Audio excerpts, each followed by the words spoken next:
Lord's Prayer. Our Father, who art in heaven, hallowed be thy name. Thy kingdom come, thy will be done on earth as it is in heaven. Give us this day our daily bread, and forgive us our trespasses, as we forgive those who trespass against us. And lead us not into temptation, but deliver us from evil. For thine is the kingdom, the power, and the glory, forever and ever. Amen.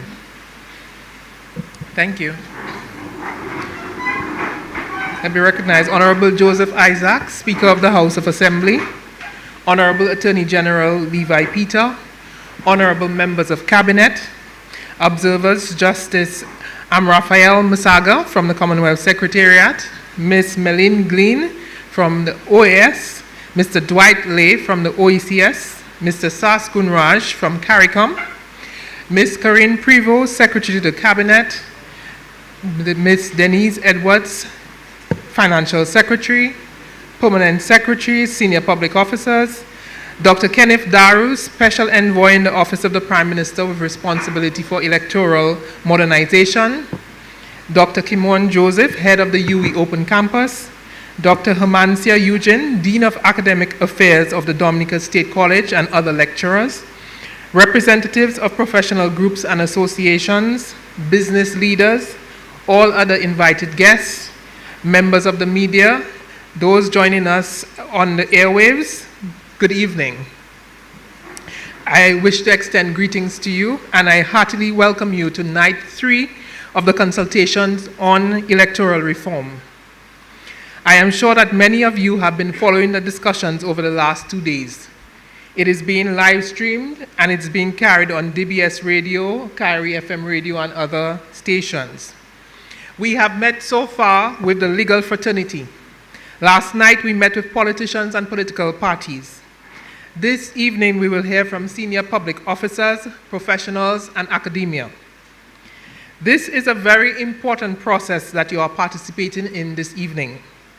This is a good example of democracy at work, where a wide cross-section of people across the country are being given the opportunity to be heard and to have their views considered on matters of extreme national significance and importance. The issue of electoral reform or electoral modernization has been dominating the airwaves, political platforms, social gatherings for many years now, even at times becoming heated and contentious. We have the opportunity now to shape what the future of our electoral process should look like. There are important issues to be discussed. These include whether ID cards should be mandatory for voting, should it be a voter ID card, a multi-purpose card, or should a government-issued ID suffice?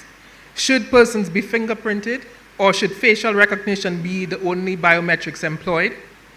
Should Dominicans living in the diaspora who were properly registered be removed from the register after 5 years of absence from Dominica? Or should it be 10 years, 15 years, or no restriction? Should absence be defined as not having been in Dominica for 90 or 50 days during a 5-year period? Or should a single visit of a week or 2 stop time running? Are we comfortable with the chairman of the Mental Health Review Board sending to the chief registering officer every quarter the name, address, date of birth, and occupation of any person who has been certified as having a mental health disorder, with no qualification as to whether they are registered voters, whether they are minors, etc.? Should there be mandatory access for all political parties to the state-owned media? Should we use an electronic voting system for elections? Is this necessary for Dominica, or is it unnecessarily costly and burdensome? Has it worked properly elsewhere? Should there be rules introduced for political campaign financing? How should that work? Would it disadvantage less organized parties and independent candidates? Should there be changes to the composition of the Electoral Commission? How should its budget be managed? Are changes being proposed that require constitutional amendment? And is this appropriate for this discussion? Are they practical?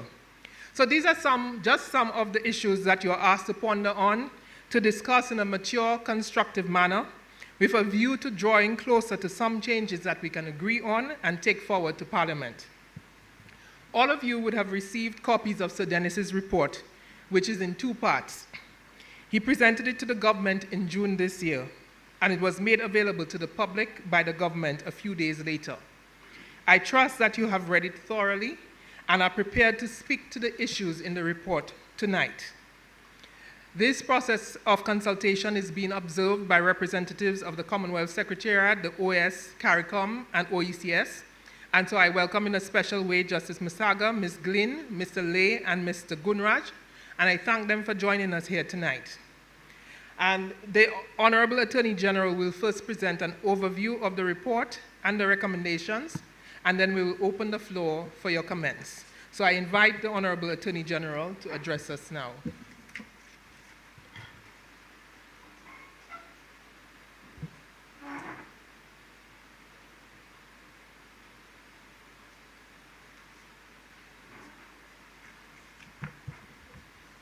Thank you, Madam Chairperson. Honorable Joseph Isaac, Speaker of the House of Assembly. Madam Chairperson, Ambassador Barron, honorable members of Cabinet, observers, Justice Masaga of the Commonwealth Secretariat, Ms.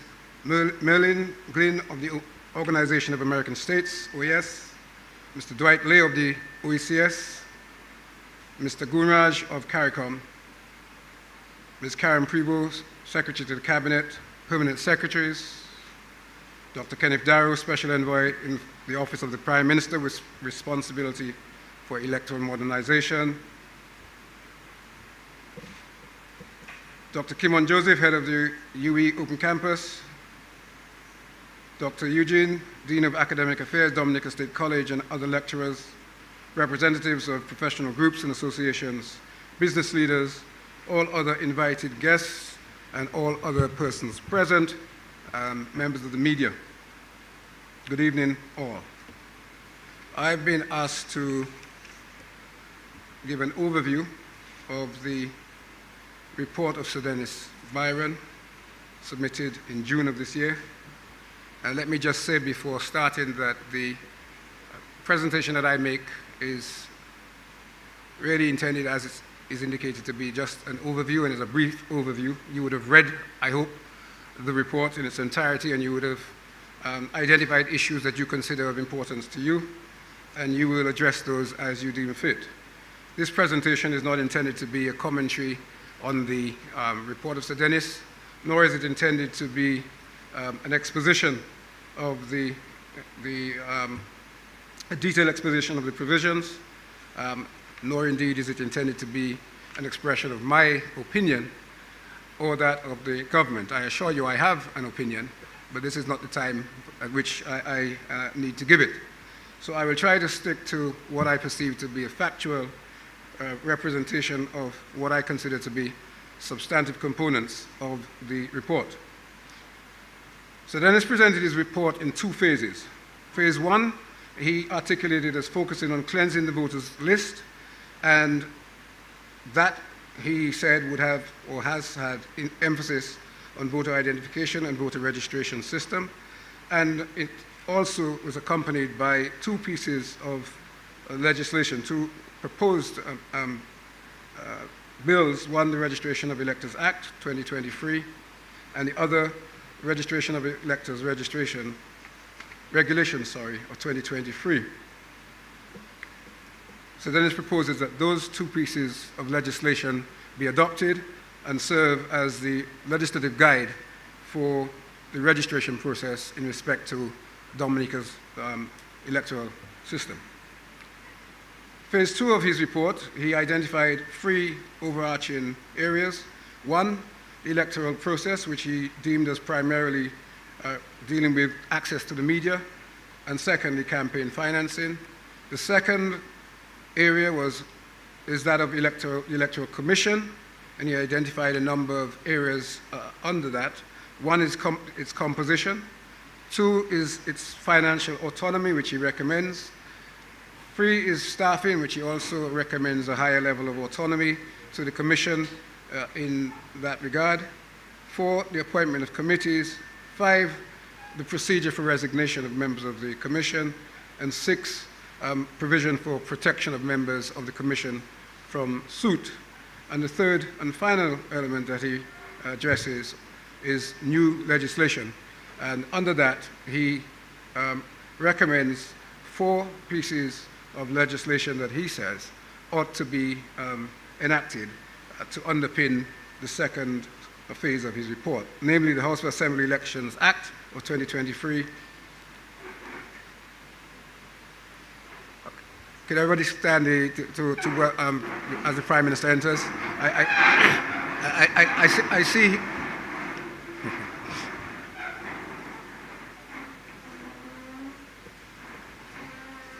Thank you, ladies and gentlemen. I saw the Prime Minister seeking to wave everybody down, but unfortunately, it was too late, and I think the appropriate action was taken. Welcome, Prime Minister. So if I continue, so the third element I was saying is the 4 pieces of legislation that Sir Dennis proposes to underpin phase 2 of his report, the House of Assembly Elections Act 2023, House of Assembly Elections Regulations 2023, the Electoral Commission Bill 2023, and the House of Assembly Elections Petitions Rules 2023. So, phase 1. Phase 1 of the report deals with the Registration of Electors Act, which will henceforth be referred to as the new Registration of Electors Act 2023. And this, in substance, I would suggest, reflects the existing Registration of Electors Act. And it is intended to repeal and replace the existing Registration of Electors Act. The most significant parts of the proposed new Registration of Electors Act, from a reform or modernization perspective, are, I suggest, parts 3 and 4, which introduce new concepts and provisions intended to give effect to the report's recommendations in relation to the registration of electors. And phase 1 at part 3 sets out a number of issues and requirements which must be satisfied in order for a person's name to be entered or to remain in the register of electors. And I suggest that those can be encapsulated under 5 heads. 1, residency; 2, registration; 3, identification cards; 4, investigation; and 5, confirmation. I also suggest that those 5 heads together effectively result in a verification process. Residency, the first of those verification requirements, can be said to be comprised of 2 distinct components. You have residency, which relates to the registration of a person. So that's, I would suggest, the first component. The second is residency as it relates to the circumstance in which a person can be deprived of his or her entitlement to remain registered and to vote.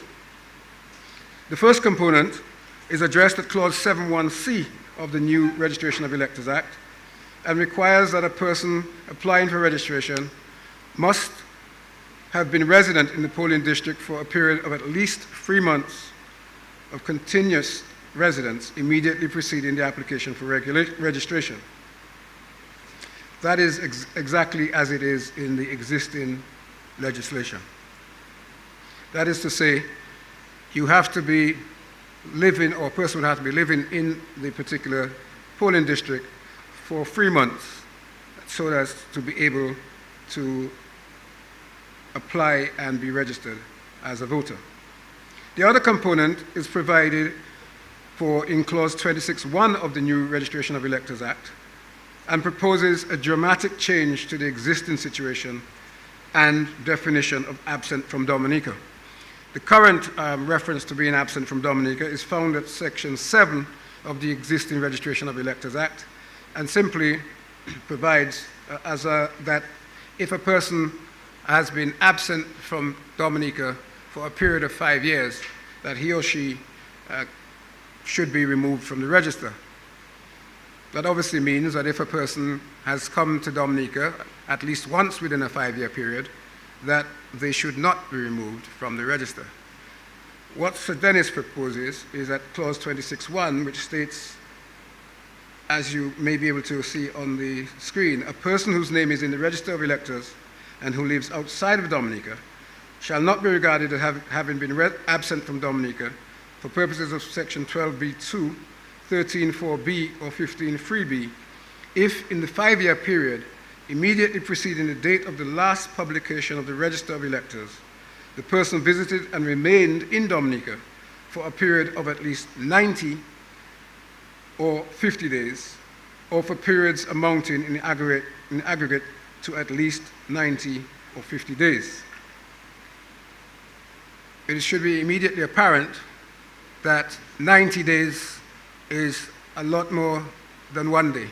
That is to say, what Sir Dennis is proposing is that a person would have to be in Dominica for at least 90 days within that 5-year period so as to retain their entitlement to remain on the register. Or alternatively, he says that if Dominica is not willing to go with 90 days, then perhaps they would want to think of 50 as an alternative. That's something that you will have to consider, you may already have considered, and certainly the whole consultation process will have to consider as to whether we should go that way, or one of the other ways that has been suggested, even during the process of the consultation so far, which includes a suggestion that there should be no limitation at all. The second element is the right to remain registered, which I've already referred to, and that is impacted by Section 26, in that Section 26 will increase the period a registered person would have to spend in Dominica, and that's provided for at clause 12b2 of the proposed new legislation. The second aspect of that is increasing the number of people who would lose their right to remain registered and would therefore have to have their names removed from the register, which is referred to at clauses 13.4b and 15.3b of the new legislation, if it is enacted. The second head is registration. So Dennis's proposals in respect to registration do not depart significantly from the existing law in relation to what's required to register. There are two areas in which, two new recommendations. One relates to 17-year-olds being permitted to apply for registration, though their names would not be added to the register physically until they had actually attained the age of 18. The second is a provision that would allow for state employees stationed overseas, for example, those in the diplomatic corps, to be deemed resident at a specified address which they would have previously provided to the Chief Registering Officer, supported by a declaration that is prior to them departing or prior to the actual electoral process. So those two recommendations are the only two changes as it relates to, or substantive changes as it relates to registration. The third area of verification that's included is identification cards. The change here would be that Sir Dennis proposes that identification cards be made mandatory, the use of them for the purpose of voting. As it currently stands, Section 19 of the current legislation proposes that identification cards may be used, but it's not a mandatory requirement. It would become a mandatory requirement by way of Clause 11 of the proposed legislation, and in that circumstance, everybody would have to use identification cards. And of course, there will be some discussion, and if you read the draft legislation and Sir Dennis's report, you will realize that he suggests inclusion of various features, whether it be fingerprints or other biometric or other details. The fourth component of verification is investigation, and this has two components, essentially. Three. The first is an increased discretion to the registering officer and the electoral officials. That's provided by way of Clause 9, and it would give the officials greater discretion as regards the nature of information that they are authorized to require from, for example, an occupier of a building. And that would be useful in terms of the verification of people at an address, whether somebody is alive or dead, whether somebody is within the jurisdiction or outside, and so forth. And the other, perhaps very important, is the creation of a new offense, which would be an offense if a person refused to furnish the information that was requested, or if a person provided false information to the chief registering officer. And that's provided for at Clause 9.5 of the proposed new legislation. The second component is a specific investigative power given to the chief registering officer by way of Clause 10 as to allow for the chief registration officer to actually carry out investigations to verify details as regards the electoral information provided and the reports. And the third, which is a very new, or would be a very new innovation, and was referred to by the chairperson in her opening remarks indirectly, relates to a requirement that would be imposed upon public officers to provide information to the chief registration officer. Clause 27 of the proposed new Registration of Electors Act proposes that, for example, the permanent secretary in the Ministry of Foreign Affairs, by a particular date, every year would be required to submit to the CRO a report containing, as at the date of the report, the name of every person who A, is in service overseas, B, is a registered elector or eligible to be, and C, is no longer in service overseas. The second category of individual who would be required to provide information is the chairman of the Mental Health Review Board, who would be required, again by a specified date, following each quarter, be required to ensure that the following details and information regarding the person who has been certified as having a mental disorder as defined under the Mental Health Act is provided to the CRO. That would be the name, street address, date of birth, and occupation. Clearly, there may be issues as to privacy and so forth in relation to that, but those are issues that no doubt will arise during the consultation process. The fifth and final element of the verification process is the confirmation process provided for at Part 5, clauses 50 to 56, which would require, within a specified time, following the enactment of the proposed legislation, that the Electoral Commission would be required to declare a confirmation period. And that confirmation period would be initially for 6 months, but could extend for no more than 9 months. But during that period, all those who are actually on the list, who require to remain on the list, would be required to confirm their registration. And if they fail to do so, they would be removed from the list. Clearly, that is an important proposal. Moving to phase 2 of the report. So Dennis describes phase 2 as being, as I indicated, primarily seeking to address institutional matters, and the report seeks to, or reflects that in the 4 pieces of legislation that I referred to. The first of those institutional matters is access to the media. That's addressed at Clause 50 of Part 3 of the House of Assembly Elections Act. Clause 50 provides, or seeks to provide, for a substantive change to our electoral landscape, namely by providing that all political parties and independent candidates would be entitled to have access to state-owned media during the campaign period, and the campaign period is defined in the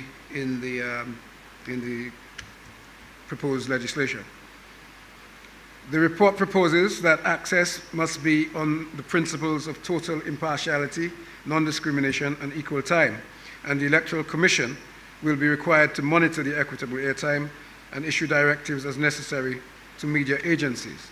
That would be related to the publicly owned media enterprises, and as far as the proposal put forward by Sir Dennis is concerned, it does not impact privately owned media. That's an area that may generate some discussion, but that's, as so far as Sir Dennis's proposal goes, it's confined to the public entities. Clauses 51 to 53 at Part 4 deal with electronic voting systems. Sir Dennis proposes that it would be desirable to move to the use of an electronic voting system at a point at which, for the conduct of elections, at a point at which Dominica and the electoral system has in place all the checks and balances that are required to ensure that such a system could work effectively and efficiently to enhance the electoral process. The third and perhaps most substantive proposal for change by Sir Dennis in this phase 2 is at Part 5, clauses 54 to 75, which deals with campaign financing. Clauses 54 to 63 deal with campaign contributions, addresses things like the limits that his report proposes that there should be on such contributions, what would contribute or constitute acceptance of a contribution, in what circumstances a person or a political party, or I should say a candidate or a political party, would be required to return a contribution. For example, the Sir Dennis proposes that contributions from foreign entities should not be allowed, and therefore, of course, if according to what he proposes, if a candidate or political party were to receive a contribution from a foreign entity, that they would be required to return it. It also proposes for forfeiture of contributions in certain circumstances, what are the permissible uses that can be made of contributions, and for record keeping. Clauses 64 to 65 address campaign expenditure and essentially focuses on the limits that there should be according to Sir Dennis. Clauses 66 to 75 deal with reports and the submission of reports and audited returns, and for publication of reports by the Electoral Commission. Within those provisions, Sir Dennis also proposes for certain offences and maximum penalties, ranging from 6,000 or 12 months imprisonment in respect to an offence under Clause 57(3) to $10,000 or 12 months imprisonment in respect to an offence in relation to Clause 70. So Dennis, in relation to the Electoral Commission, made various proposals. The report makes the recommendation for changes to be made in relation to the Commission. Principal among these are that the introduction of an Electoral Commission Act, which we do not now have, and specifically, Sir Dennis proposes that there should be financial autonomy to the Commission. And that proposal is at Clause 12, and under that includes proposals for the establishment of an Electoral Commission Fund, which would provide or manage the funding, so to speak, for the Commission to secure that autonomy that he suggests.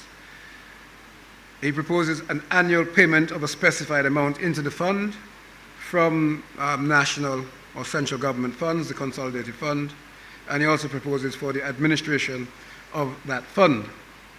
He proposes for staffing as well, and suggests that the Commission should have a level of autonomy in determining the level, etc., of its staffing.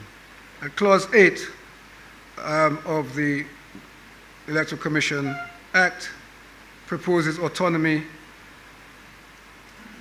in staffing, as I've indicated, and disclosure of interests, which would require members of the Commission or members of any committee established by the Commission or the Chief Elections Officer, or indeed any employee of the Commission who may have a private interest in any matter being considered, would be required by Clause 19 to disclose that interest. Those are, I suggest, the substantive areas that may generate or pique your interest and conversation in relation to this consultation. The chairperson highlighted a number of questions that will obviously have to be given consideration to during the course of this consultation. I'm sure that that will be contributed to tonight. I look forward to listening to those contributions. Thank you. Thank you very much, Attorney General, for the synopsis of the report. I know that a lot is contained in the report, and it's difficult to condense it into just a few minutes, but thank you for so expertly managing it. We would like everyone to have an opportunity to speak, so we ask that you keep your interventions to the point and as brief as possible so that everyone gets a chance to express their views on the report. And when you take the floor, please indicate who you are and then make your comments. You have the option of either making your comments from where you are, there's a roving mic that will be provided to you, or you may use the podium here as well. I ask that we all respect each other's point of view and we allow people to share their comments uninterrupted. The sessions are being recorded and the transcribers are taking notes of all your points. So I would, without further ado, open the floor. Who would like the floor to speak now to share their comments?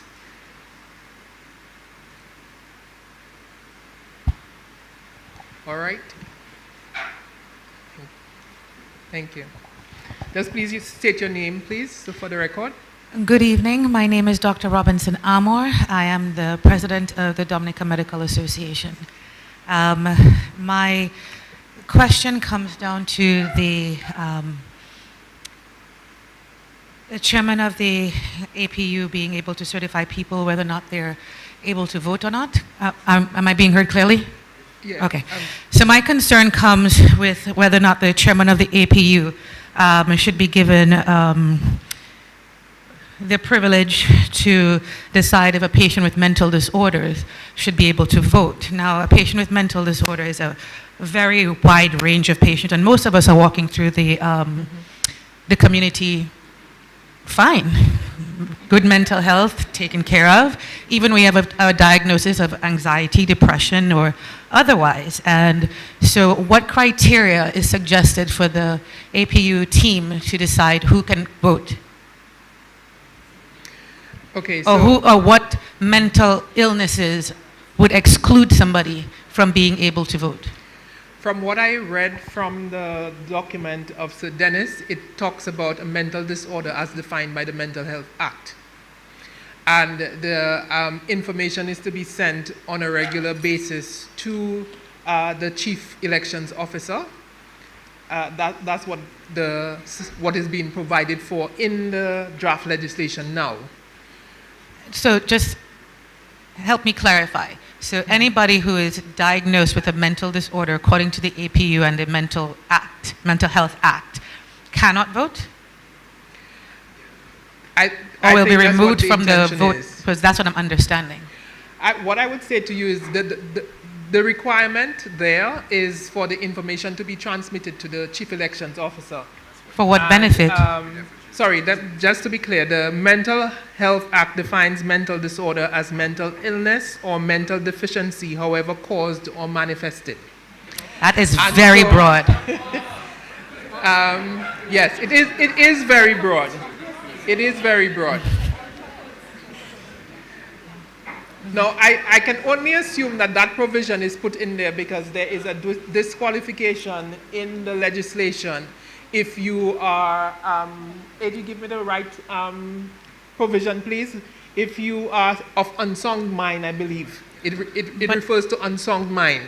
But who makes that determination? That's, okay, I might be of unsound mind today, but properly medicated, I am a very sound mind and a very, participating part of society. So I agree with you, and I understand what you're saying. Okay. And this is the whole purpose of having this discussion. So we have to look at all of the provisions and see whether they're actually workable and what impact it would have.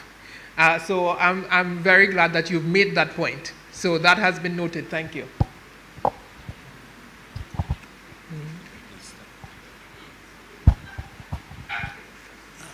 I had planned to speak later, but she has, and we spoke, we met earlier. Yes. But since Can I have your name, sir, please? I'm Dr. Darius Lequent. Thank you. PhD in Research and Statistics, and a JD. My interest is in the Constitution, and she raised an important question, because only the Constitution can determine who can vote. We cannot interpret the law to violate the Constitution. The people can pass whatever laws they want. The only proviso is that every law must agree with the Constitution. And I want to bring to our attention 4 sections of the Constitution. Section 51, which says that anything that is going to affect our elections must be sent to the Electoral Commission. Section 103 of the Constitution, which says that if anyone, and it implies anywhere, alleges that any provision of the Constitution has been violated, they can apply to the High Court for a declaration. That is actually a very interesting provision, because that provision is only found in 14 constitutions around the world. Only 14 countries. All of them are members of the Commonwealth. And 4 of them are in the Caribbean, and all of them are from the OECS. It's not in Jamaica or Trinidad or Barbados or Guyana. It's only in Antigua, Dominica, St. Kitts, St. Lucia, St. Vincent. Then there is section 117 of the Constitution, which is not, by the way, I should also say that I am an American citizen. I sold my flag in 1996, which is where I got my law degree. Section 117 of our Constitution says that our Constitution is the supreme law. And anything that violates that Constitution is void. So if you do anything that violates the Constitution, and the learned judge will understand the concept of poison the tree and poison fruit, so anything that follows from the poison tree is also disqualified. So if the police search my house unconstitutionally and find evidence that makes me guilty, that doesn't get accepted in court because it has violated the Constitution. The problem we have here is this. Last night, I heard, well, for the last 3 sessions that I've attended, I've heard people admit to violating the Constitution, in fact, admit to planning to commit a crime. I've heard misstatements, all of which makes what we're doing subject to being void. Let me explain. The right to, by the way, Mr. Prime Minister, last night you said that the right to vote is a fundamental right. It is not. It is a constitutional right. Our fundamental rights are Section 1, Article 1 to 15 of the Constitution. These are our fundamental rights. The right to vote is constitutional, but it's not fundamental. The question that bothered me last night was when the Prime Minister said that the report is Mr. Byron's report. It is not his report, which is correct, but that he had delegated to the Electoral Commission other things to work with Mr. Byron. And then you said last night that the plan is to bring what comes from this to Parliament. Both of these statements violate the Constitution. No, it doesn't. Because in your statement, it represents a plan to violate the Constitution. Let me just correct you, right? Coming out of these consultations, right, there is draft legislation that, as per the requirements, will go to the Electoral Commission, and their feedback be given on it as well, and it will be taken to Parliament. Thanks for that. So the Electoral Commission, and that is why the Electoral Commission was a central part of the consultation that Sir Dennis was doing. Thanks for that correction. And that is why that the work of Sir Dennis was handled by the Commission, not by the government. Thanks for that correction, because it brings me now back to Section 51, because the Section 117 implicates the court, so that if a law is passed in Parliament that I object to, I can go to the court, and the court will decide whether it's constitutional or not. But the Parliament cannot go to the courts before it passes a law and ask the court to give us guidance as to how to pass this law so that it is not unconstitutional. They cannot do that because that's a violation of separation of powers. They have to pass the law, and then if I object as a citizen, I take it to court and the court corrects it.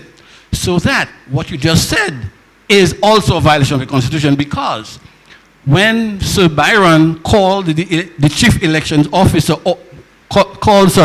the election commission, he was serving as an agent of either the Prime Minister or Cabinet. The Prime Minister cannot speak to the Electoral Commission because it's an independent body. But when Sir Byron spoke to the Commission, he was violating the Constitution because he had no constitutional authority to speak to the Electoral Commission. So by your admission, he violated the Constitution. Now, I'm not saying that what we're doing here is irrelevant. I'm saying that it is constitutionally meaningless. It is not a waste of time. It is valid. So that is that. Now, and here I come to you, family. Last night you made a statement which troubled me, which you said that our laws, our electoral laws, have been followed through, and we are not reforming because we think the laws are bad, but because we want to come up to date. The problem is that just because you have good laws doesn't mean you followed them. And I listened to Sir Byron make a statement to the Dominica Business Forum in which he made this statement. He said, in the last election, no, in the 1919 election, the 2019 election, we had a bloated electoral list. And he said, he inquired, and the chief election officer told him that the reason why he did not cull the list is because there was not a sufficiently acceptable definition of absence. That bothered me because he was in fact telling us that the chief election officer refused to obey the law because in his consideration, the law did not meet what he felt absence meant. Well, that is a decision for the courts to make. So we have a problem here because it means that no matter what we produce here, if, as Sir Byron says, anyone can refuse to follow it, which is what the chief election officer has done, because his responsibility under the law is to do what the law says, and then if I object to my name being removed, then the courts will decide. The chief election officer cannot decide on his own merit that I don't like this provision and therefore I won't do it. And which brings me to one more thing. I will stop because I don't want to speak too long. When I first returned to Dominica in 2018, I was confronted with a problem which I observed, and I had been thinking about election constitution before that. And what bothered me is I find Dominica to be in a unique situation. It is what I call a natural experiment. Dominica has done something that no other country has been able to do. It is the only country in the world that appeals to the authority of a constitution that it does not recognize. Every other country does it differently. Every country recognizes the Constitution. I'll tell you why we don't. We are the only country in which we have, for the entire life of the Constitution, refused to do what the Constitution says. And as a researcher, I spoke to a former president. Well, there's only one former president. And I asked him, what's that about? How did that happen? He said, that's an embarrassment. Yes, I'm sorry. And I said, what do we next? He said, well, it's water on the bridge. Well, sorry, it's not water on the bridge because unlike laws, the Constitution cannot be changed by practice. The Constitution says how it can be changed. It must be done by a certain process. So by not doing it doesn't mean it no longer exists. And Section 108 of the Constitution says that there shall be a parliamentary commissioner. We've never had one. So we've never implemented our Constitution ever. Because the Constitution is not an aspirational document. It's a factual document. It represents who we are. And it says, the next section says that the president shall appoint a parliamentary commissioner. We've had 10 presidents. Not one of them has appointed a parliamentary commissioner. And so the question that we come down to is this. Only the Constitution can tell us who cannot vote, because it's a constitutional right. And so the doctor is right to ask the question. You cannot tell them to tell the Electoral Commission who is mad and who is not mad, because you're now imposing the rights. And as I said before, what we're doing here, because the other thing we violated, we also violated everything about election petitions is totally unconstitutional.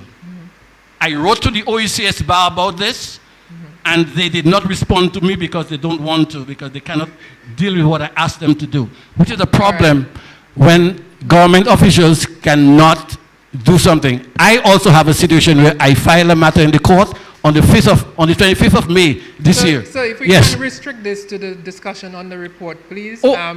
No, but the report is about elections. It's about elections. You're talking about a personal matter that you have before. Oh, no. The personal matter is about elections. Restrict it because there are a lot of people who would like to be heard. No, I'm just saying that if we're going to have laws made, because what I did in the court is about elections, and from May to now, I have gone back to the court. The court has refused to deal with the matter because it's an election matter. My point is, if we have laws that we don't follow, the laws mean nothing. That's all I'm saying. And so in conclusion, just let's be aware that what we do that violates the Constitution is absolutely and completely void. Thank you for your contribution. Just to be clear, the section 51 of the Constitution that was being referred to states that every proposed bill and every proposed regulation or other instrument having the force of law relating to the registration of electors for the purpose of electing representatives or to the election of representatives and senators shall be referred to the Electoral Commission and to the Chief Elections Officer at such time as shall give them sufficient opportunity to make comments thereon before the bill is introduced in the House, or as the case may be, the regulation or other instrument is made. I don't think there's any suggestion that that would not be honored and respected and applied. Would anybody else like to come in? Mr. LeBlanc?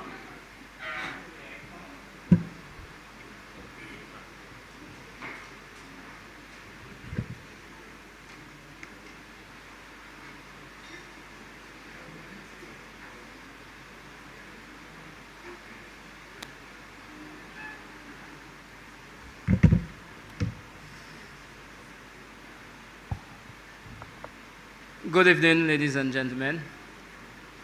Protocol having been established, I will go right to the point. I'm not sure how much time I'm going to be given, but if nobody else wants to make a contribution, I would like to continue if I'm cut off.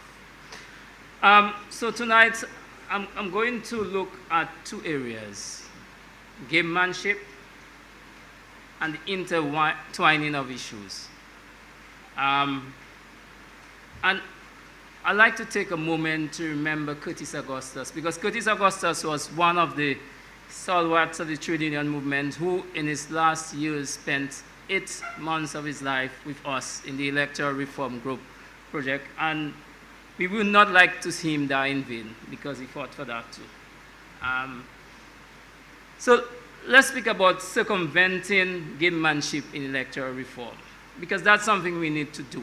I refer to page 11 to 12 of the final report of the electoral reform group, and it says, moreover, having regard to the nature of the debate currently taking place respecting electoral reform, the group is of the opinion that there is an issue of public confidence in the genuine interests and industry towards the current electoral reform effort.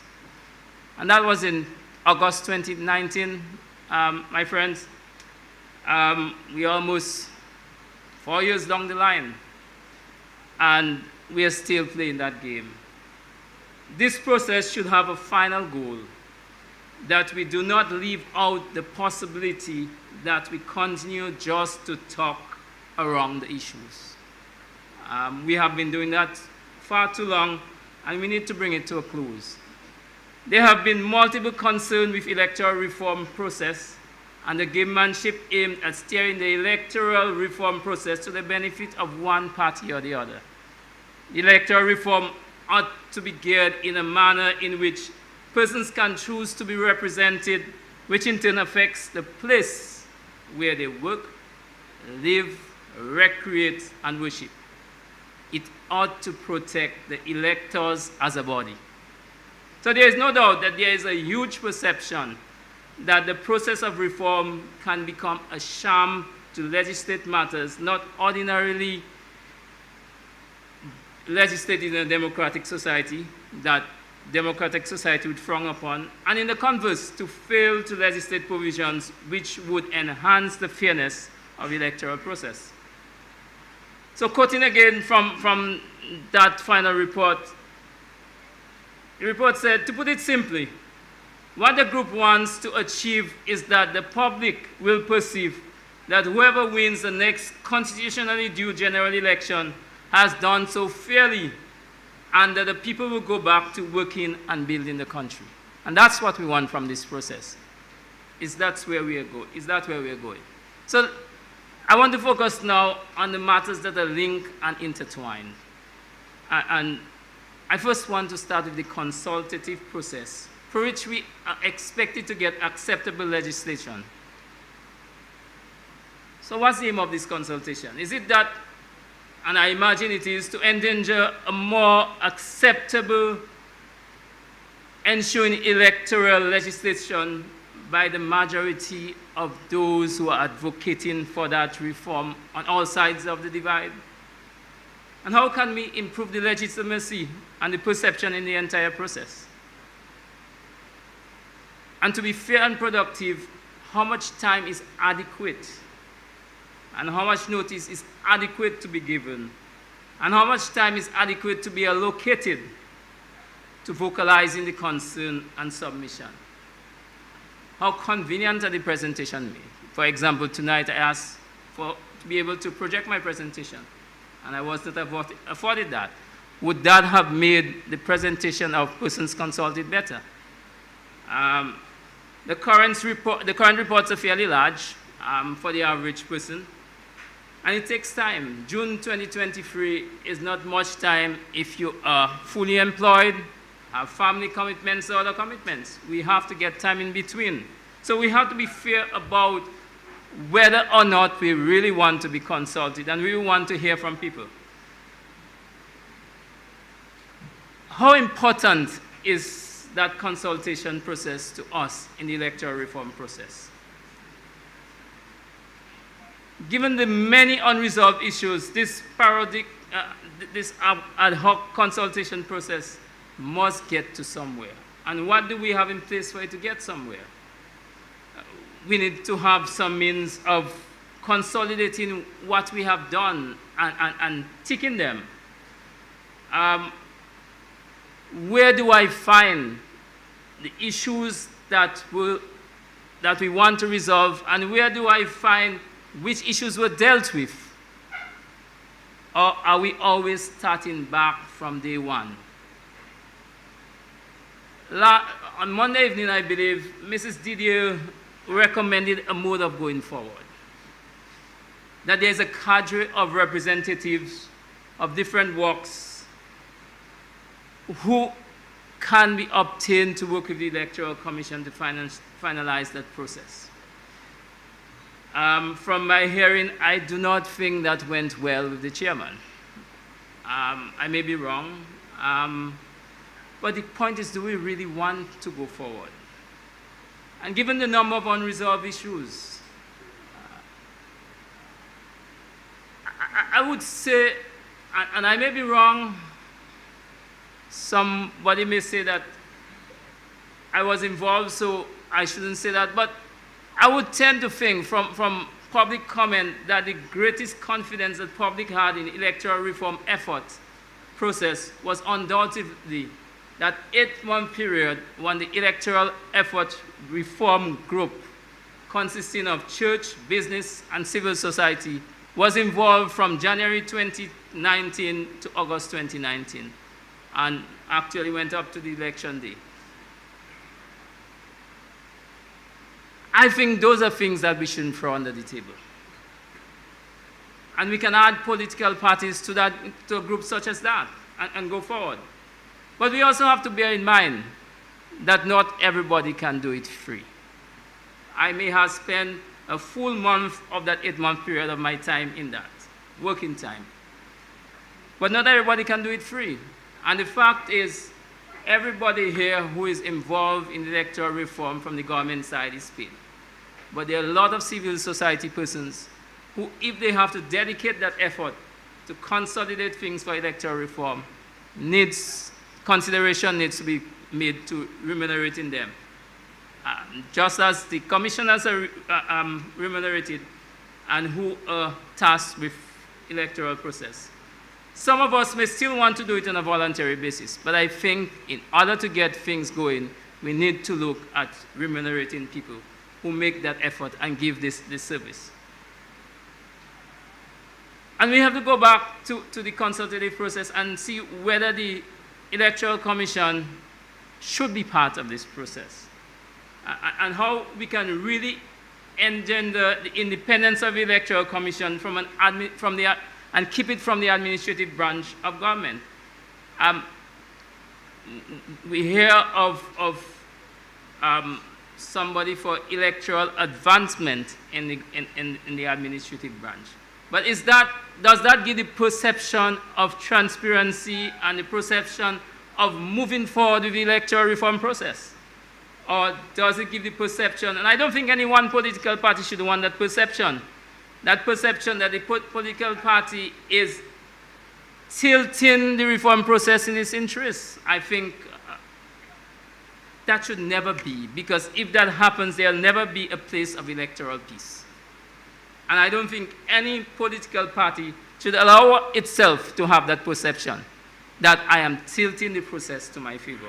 And therefore, the administrative branch should have pulled itself away from the process and allow the Electoral Commission to do that. So we need to look at those things when we're looking at consultation, sparing the consultation and dealing with it. As the Electoral Reform Group said in its press statement on 5th December 2019, credible electoral reform should enhance the constitutional provision respecting the composition, financing, independence, and powers of the Electoral Commission. So, intertwining that campaign financing and financing of the Electoral Commission and its independence, we need to look at how, if the Electoral Commission spearhead reform process, how can it really pull away from the electoral administrative branch? And one way that can be done, can we, for example, in the provision and proceedings for campaign financing, look at financing the Electoral Commission and financing its independence? And why not? We have track record where the IRC, for example, and ELectoral are financed by the utility users and utility companies. why shouldn't the electors and political parties finance the electoral system and the regulatory body that governs elections? And wouldn't that be one of the greatest incentives to make sure that campaign finance regulation is properly administered? So let us look at other areas that are intertwined and linked. Illicit registration, confirmation, electoral lists, equitable representation. As the Commonwealth Observer Mission said after election 2014, the list currently complies with legislation, but it is widely discredited. There appears to be credible public appetite for the revision of legislation guiding the compilation of voters' register and for elections to be more reflective of the wishes of persons resident in the Commonwealth of Dominica. The observers found that was what was on the ground. So why do we speak about verification and confirmation? One of the reasons is that there is a perception of illicit practices in the registration process. In the last 2 elections, there were allegations that Haitians who are non-Commonwealth citizens and were registering, and also persons who are registering in multiple places. And, for example, I could have registered I go to Vickers. If, say, I go to Vickers every weekend, I can seem to be resident in Vickers, and I can register as Anthony Libla in Vickers. And in Trafalgar, I register as Edmond Libla. There seemed to have been that perception. Hence, the confirmation process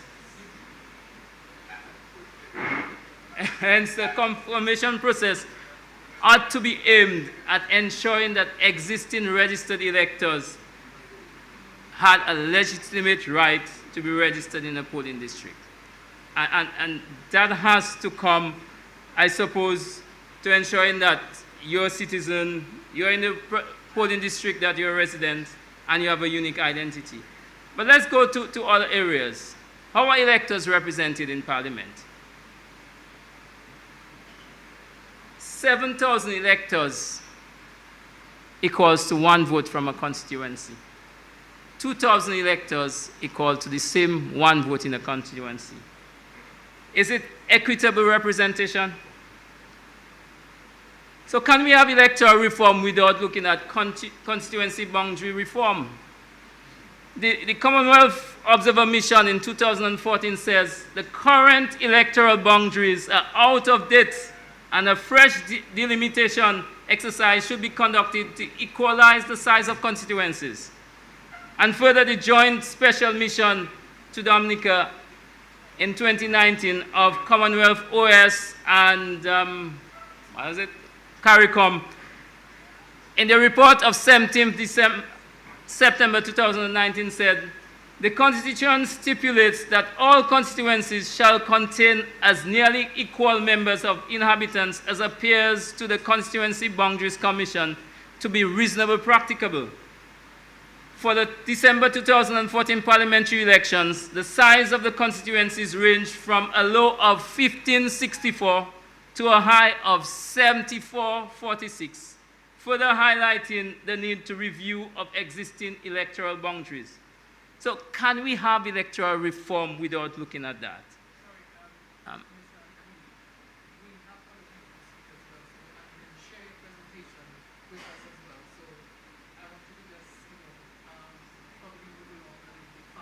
You want me to speak faster? Okay, I will do that. Sure. I mean, and as I said before, if I need to take a break and there are other people are coming, that's fine. So can I just finish on that area? Okay, good.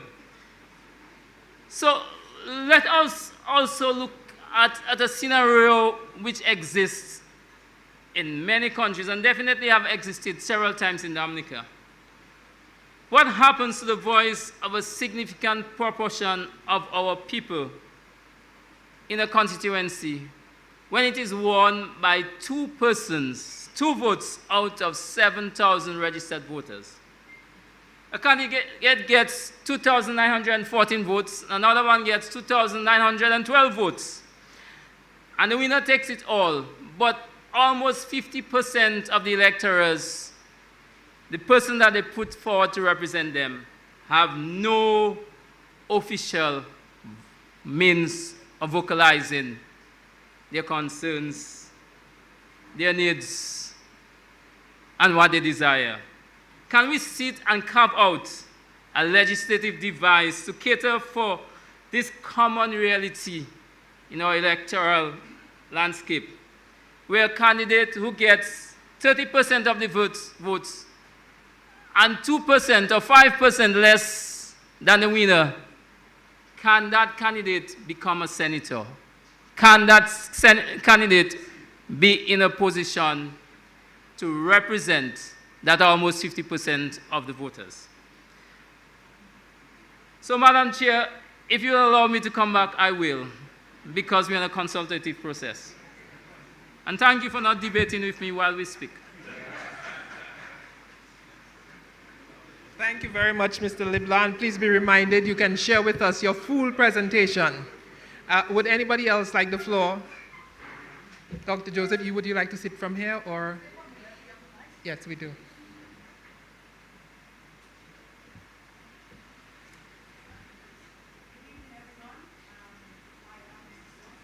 It's on. Okay, good evening, everyone. I'm Dr. Janora Joseph. Oh, yes, okay, all right. I'm president of the Dominica Association of Professional Engineers. I will get straight to the point, and I promise to be concise. All right, so on the matter of confirmation of registration for voters, I note that failure to register results in a voter being removed. Is that correct? Now, I do not see that there is any onus on the voter to provide this information, nor is there any mention of whether it will constitute an offense if a voter fails to offer information that represents their circumstances at the time of registration.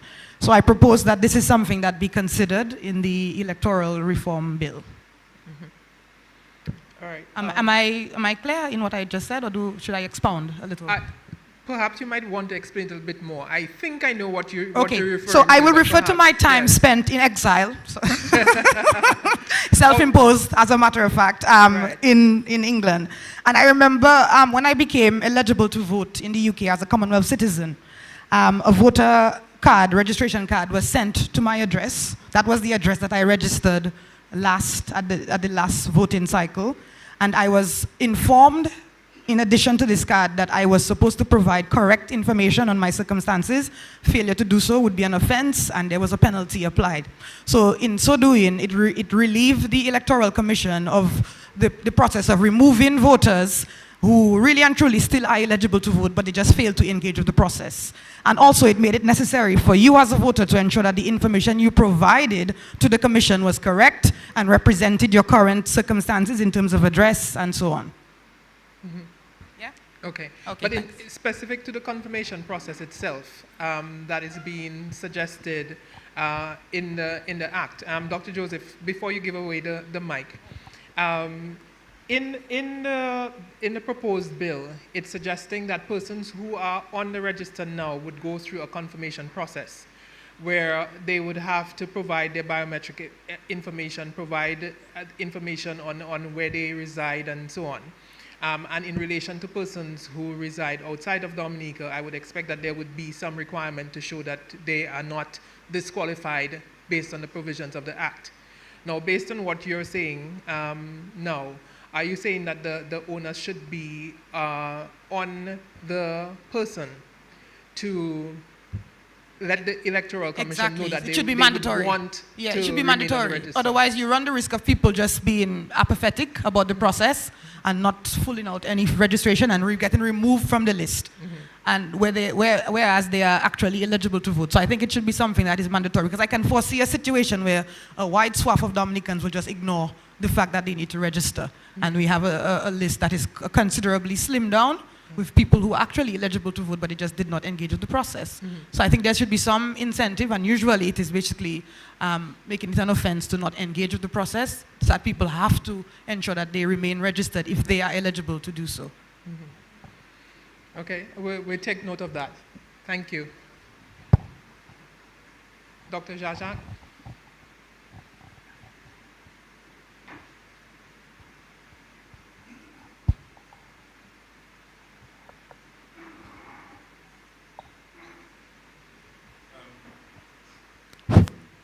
Thank you very much, Madam Chair. I have a lot to say, so I'm going to be brief. And of course, if somebody is generous later on, you could call me on to take your spot. I'll continue what I have to say. Mr. Libla mentioned something which just pricked me, and I had to stand. I wanted to be up there, but as I said, you can come. If you're more comfortable to speak from here, you can do so. I like to face persons when I speak. I can't see. But it's all right. I'm going to be short. I have gone through the reports. I've my name is Dr. Jean-Jacques, PhD political science. I am no expert in elections, but democracy, political organization, power relations, these are my area. So I understand this thing about elections and how parties get involved and they jostle, etc., etc. So I developed my own little lens. I'm going to share this document with the team afterwards. I developed my own analytical lens to understand, to interpret Mr. Byron's reports. There are lots of things in there I like, and I have said it so in my document. But the report, Mr. Mack, because Sir Byron came in because there was fire. There was some fire, but not real fire burning. But he was brought in as some arbiter because he was seen as this noble, wise man who could bring some semblance of objectivity and some peace. Because it appears we couldn't sit and talk among ourselves. How did we get to that point is to me the crux of the matter. We got to that point because a party had a false narrative that somebody, some way, somehow, stole elections from them. And that party went on for years and years and years, repeating that same false narrative, confusing its supporters, programming them into believing that the only way to get back into office is through some sort of civil strife, civil disobedience, twaka, as you would say. So that is how we got there. I haven't seen how the report, the recommendations address that core matter, which I call a campaign of disinformation and fake news, an epidemic of disinformation and fake news polluting Dominica. That's the heart of the problem. That's where unless we fix that, we are going to be here from now till the next 100 years talking about cleansing list. All these things are important and nice. But I guarantee all of us here, let us try fixing that epidemic of rumors and disinformation where somebody, I listen to all the talk shows, every one of them is my business. That's my field. I listened to a program once on opposition radio where at some point, somebody was reading part of some email that was sent some years ago indicating about legacy and somebody advising PM not to do this because of legacy and so on. And for the first time I heard what came beyond the word legacy in that email. And I was stunned. So I got a copy of that email and I read it and I thought, but gee whiz, I wonder if the opposition supporters know that they have been duped. Because if you read that email, the sense and the meaning that has been given in opposition radio is very, very different from reality. But they have bought it hook, line, and sinker. Of course, they respect the leaders, they adore them, etc., etc. So they bought the narrative.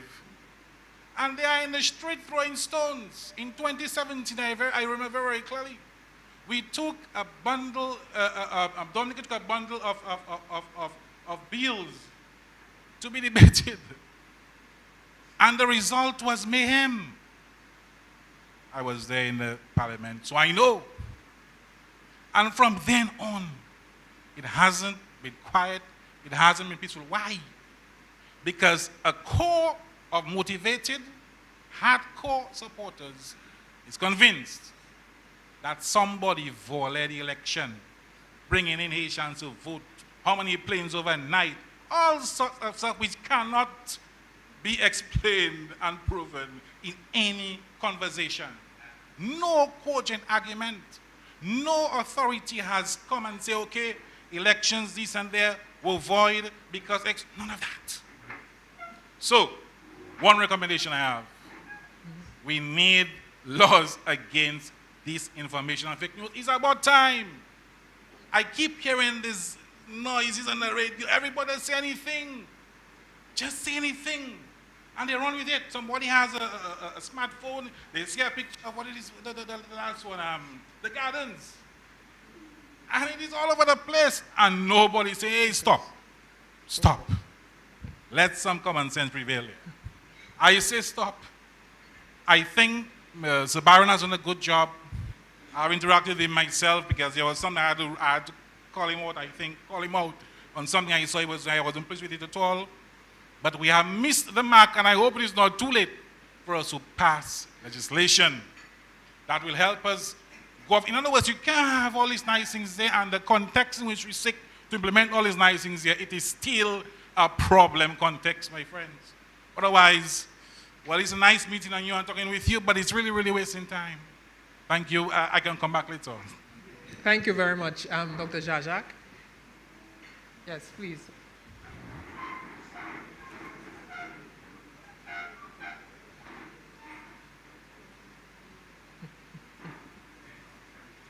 Come, please. Bear in mind that you can always share that with us and others after, okay? You recorded what I'm saying. It's not a written presentation. No problem. Thank you. Bonsoir, good evening, everybody. My name is Isaac Baptiste. I'm a technical professional.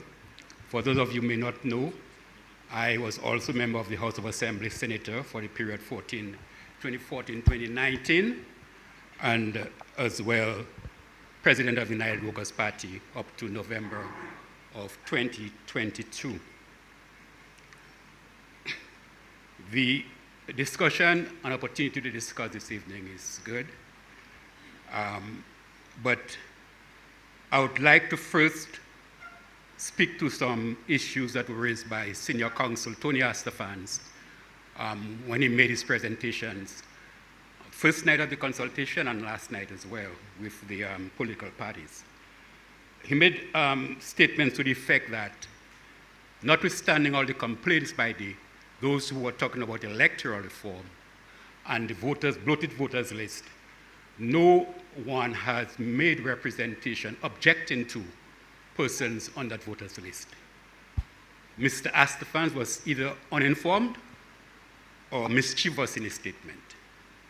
I say this because, as President of the United Workers' Party, we, on numerous occasions, wrote to the Electoral Commission making and requesting and pointing out to names on the electoral list that should not be there. When I contested in 2014, over 400 names were submitted to the Electoral Commission. None was attended to.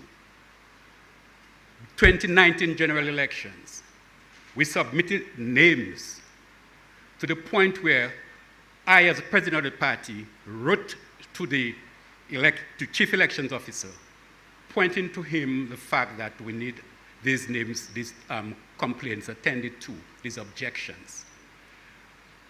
The process was aborted with the calling of elections for December 2019. And the chief elections officer replied to the effect that, I have the letters here, I will not go into them, to the effect that he cannot attend to them anymore because under the legislation that once the writ is issued by the president, then he can only have 5 days to look at issues.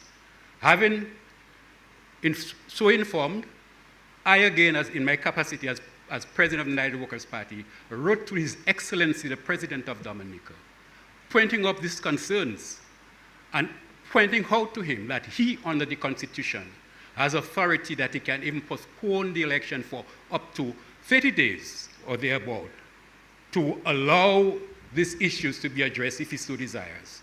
This was never done. So I just wanted this to be clear, that it is untrue to say that persons have been talking about the list and they're not objecting to names on the list. It was not attended to because of the 2019 general elections. The process was aborted with the calling of elections. Likewise, this issue of electoral reform that has been burning in Dominica since 2005, we are getting close in 2022 with the reports of Sir Dennis Byron, this report that we are now discussing. The process was aborted when the Prime Minister called elections in 2022 and 2022. That process was aborted, and we're back where we are. And I'm asking myself, Isaac Baptist, what is happening here?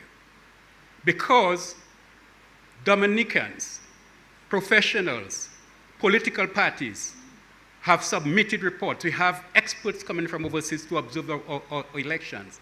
The very discussions that we are having here and recommendations have been discussed and recommended in every report for the past 15 years or more. And the process that is now going on, like we are starting all over again. When will it end? When will the process end? If we are really serious about electoral reform and getting the process done. Ladies and gentlemen, most of the issues, as I said, are being discussed now, have been discussed already.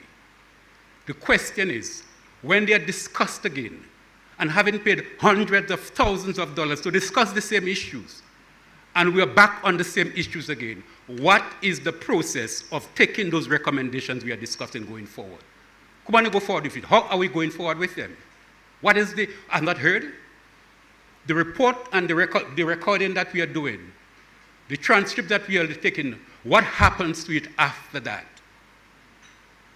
Attorney at law, Nellis Knight Didier, made a recommendation for going forward with this issue and getting it resolved as quick as possible. I strongly advise and urge those in power and authority to adopt that recommendation. That is, to set up a committee that will work with the Electoral Commission, a broad-based committee, that will take these recommendations, put it into, adjust the draft bills as necessary, and therefore that will represent what will be discussed and then go to Parliament. Otherwise, we are just going back in circles. We are just going back in circles, and this thing needs to stop. Mr. LeBlanc made the point about the Boundaries Commission.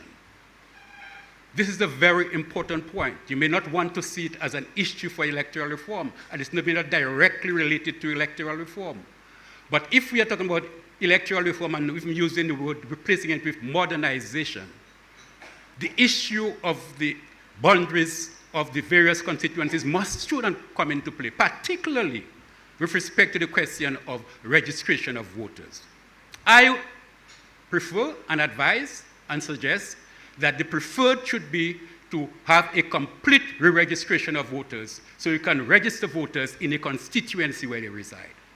Over the last years, particularly over the last 20 years, I'm a development planner. There has been considerable movement of persons, the population, in new communities, new residential areas, new residential neighborhoods. And therefore, for example, I live at Castle Bruce, I live at Castle Comfort as well. I can register at Castle Bruce. I can also register at Castle Comfort. There are persons because of marriage, because of employment. So the disparity in the population in the various constituencies is very wide because of population shift. Wallace, Castle Comfort, all these areas were developed over the last 20 years. Warner and those areas. There is no functional relationship between many of the communities that are within a constituency. So if we are arguing that the reasons why we want to have persons my brothers and sisters, etc., living overseas, to be able to vote for functional reasons because they have a relationship with the country, then why would you want persons who have no functional relationship in a community, in a constituency, where they have no interest in being a member of a village council, etc., etc.? So I would strongly suggest that while the discussion is going on, the the Boundaries Commission should be activated to look at that issue. So by the time we decide and finalize that voters list and proceed to re-registration, that will have those issues of the boundaries completely reviewed, and persons will register in the boundary, in the constituency where they reside. I'm suggesting that this be considered very, very, very strongly. The issue of the voters list. Ladies and gentlemen, we are not in a country where elections or constituencies are won by thousands of votes. In 2005, Castlereagh's constituency won by 1 vote. La Plaine, 3 or 4 votes. Grand 4, 5 votes. So if you have a voters list that is not proper, is not correct, is bloated, the results of a constituency is right there, can be very, very impacted. This is why it is critical that we make sure that the voters list that we have and we are adopting is right. The names that are there deserve to be there and have a right to be there, because 1 vote can decide who wins the constituency. It has happened in Castlebruce. 5 votes can decide who wins a constituency. That happened in Grand Fond. 2 votes can decide who wins your constituency. It happened in La Plaine. So therefore, the decision and the approach we take as to how we clean the voters list is critical. This is more reason why a complete re-registration is preferred. Is preferred, so that the people who are on the list deserve to be on the list, and they have a right to be on the list. Madam Chair, I would like to make one observation. I think it is critical to you in particular. Time frame, we have always keep referring to the time frame and completing things on time. I note Senior Counsel Tony Astafans has been at 2 of the last concession events. The very first one, the second one, he repeated the same thing that he said at the first one. But at the first one, we had Attorney at Law Geldon Richards trying to make a point and trying to rebut a point. Madam Chair, you said to him, well, it is recorded, so therefore you don't have to repeat it. I would like to suggest that if Mr. Tony Astafan come back and say the same thing he has been saying, it has been recorded, so please say something new. Finally, with respect, Mr. Prime Minister, I would like to look at you straight in the eye and tell you what I have to say to you. The issue of electoral reform in Dominica has been on the table for a very long time. We have seen what has happened and the threat that it is posing to this country.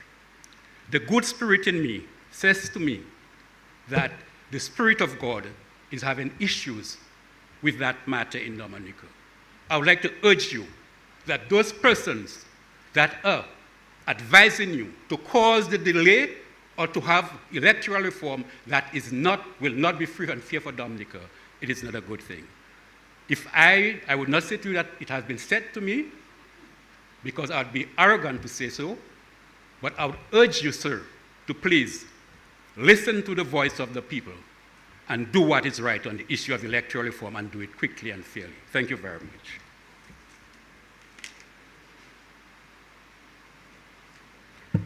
Thank you for your contribution.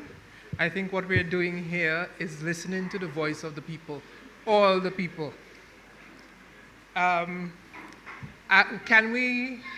Is there anybody else who would want the floor, please?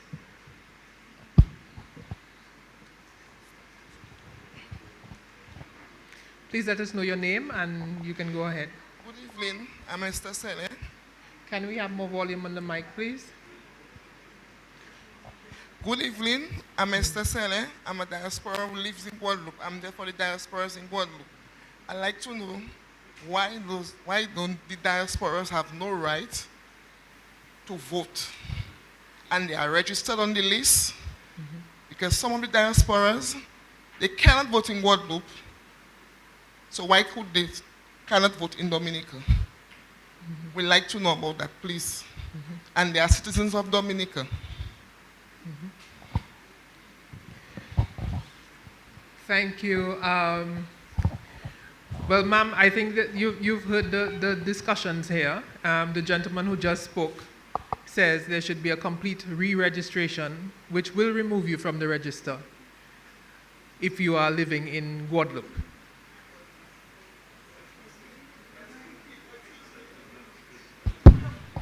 That's not the point, because I'm in Dominica every month. I'm in Dominica. My mother lives in Dominica. I am visiting Dominica every month. I can vote. I have a right to vote in Dominica, just as the other diasporas that live in Guadeloupe. They have their home in Dominica. They have business in Dominica. That is why I'm on their behalf there tonight. All right. So let me explain to you that in the proposed legislation, it is proposing that persons in the diaspora who live outside of Dominica in excess of 5 years, and they're absent from Dominica for 5 years, are liable to be removed from the register. It's suggesting that absence means that you have not been in Dominica for a period of 90 or 50 days. No. During that 5-year period. I was there November. I was there for Creole Festival. I can vote. I am on the list. I can vote. I will just asking, because we are hearing a lot of things when we listen to talk shows. So I'm there on the behalf of the diasporas in Guadeloupe. Thank you, ma'am, and that has been noted. Sorry, there is a gentleman who requires the floor. Please go ahead. Good night, everyone. I just want to make a correction to Mr. Baptiste. And he said he had 400 persons that he sent to the Electoral Commission for objections. Either Mr. Baptiste doesn't know the law, or he is malicious. Because the law states, if someone has to be objected, the person doing the objection must be in the same voting polling station, the same constituency as the person. The form must be filled. A witness must be obtained voting in the same polling station. So Mr. Baptiste himself cannot send 400 persons and expect the Electoral Commission to remove those names from the list. He did not follow the procedure. And the court cases dealing with that have always said the procedures must be followed. So Mr. Baptiste, your 400 names was incorrect, the procedure was wrong, and the Electoral Commission was correct not to adhere to your request to remove 400 persons because you did not follow the procedures, the legal procedures according to law. Thank you very much. Thank you, sir. Someone else requested the floor. Mr. Joseph. Okay, good evening. I think I saw two of my colleagues from St. Joseph there, Dr. Henderson and the CAPSEC. And Can you please indicate your name, please? I was just about to get to that point. So you know I must say I'm Anthony Joseph, NDD. So my two colleagues will know what that means. Okay, I have been in election for, I think, as far back as 2014. And the first item I would like to bring is Section 14 of the proposed bill, the nomination of a candidate. I would like to see some sort of guardrail on Section 14 because it seems to suggest a person can be nominated in 21 different constituencies if he or she has money, $500 to every constituency. He or she can be nominated 21 times. I would like to see a guardrail or rail put the qualification for being nominated should be limited to one constituency per person of any one general election. Then the other section I would like to see as well, Section 19, that makes reference to makes reference to the withdrawal of a candidate. It seems to suggest that if a person or candidate can withdraw himself within 7 days, well, outside of 7 days. Now, I cannot see the wisdom in two candidates. He said, providing that there's not one candidate left, yeah? But I cannot see the wisdom where a person is no longer interested in contesting a general election as a candidate, and it would have one candidate left. So let's assume the population would develop a mockery and still vote for that person after having withdrawn. Then you have to go through the whole motion of maybe missing, the required session of parliament and have him or her kicked out and then have a re-election again. So I would suggest that section, that 7 days, I cannot see the wisdom in that 7 days. If a person feel at any time prior to the general election that he or she wish to withdraw, and he or she should be free to do so, and the chief election officer should declare the other person duly elected. That is the other area I looked at is the issue of the agent. Even before that, section 31, subsection 3B. It said the poll clerk shall, in that section where it says, a person who presented himself as an elector, it said the poll clerk shall then assert if the name of the elector appears on the official list of electors using the polling station and verified the election or the elector's identity. I'm not sure, this is a bit vague. So it gives the poll clerk the discretion of verifying the person's identity. I'm not sure. That seems a bit vague to me. The person's name appears on the list and the person should be allowed to vote, but under the old act, but this one is suggesting the poll clerk also has to verify the person's identity. I'm not sure. What does that mean? And finally, the issue of the agent. The agent is allowed in and out of the polling station. I think that section falls on the, if I'm allowed to get that section here, but that section where the agent is allowed out of the polling station up until 4 o'clock. And 1 hour prior to the end of polling, he or she is not allowed to return. Yeah, that's at the close of poll. Yeah, so it says 1 hour prior to that's about 4. And then it gives the presiding officer discretion to invite 2 persons in. So you locked out the agent if he or she excuse himself and he returns after 4. You lock them out of the polling station, and then you have discretion to invite 2 persons. That 2 persons can very well be the 2 agents to bring back in again to supervise the final count. So I really cannot see the wisdom why you want to keep the agent after having returned after 4, that he or she cannot return in the polling station to continue his duties as the agent for either of the candidates. So this is my 4 points I'd like to see addressed. Thank you, sir. AG, you had an opportunity to find it? Yeah, okay. Yeah. All right, we've taken note of your comments, Mr. Joseph, and that can be looked into. There's one here. One more here. Sorry, we have a gentleman, a lady over here, and then on this side.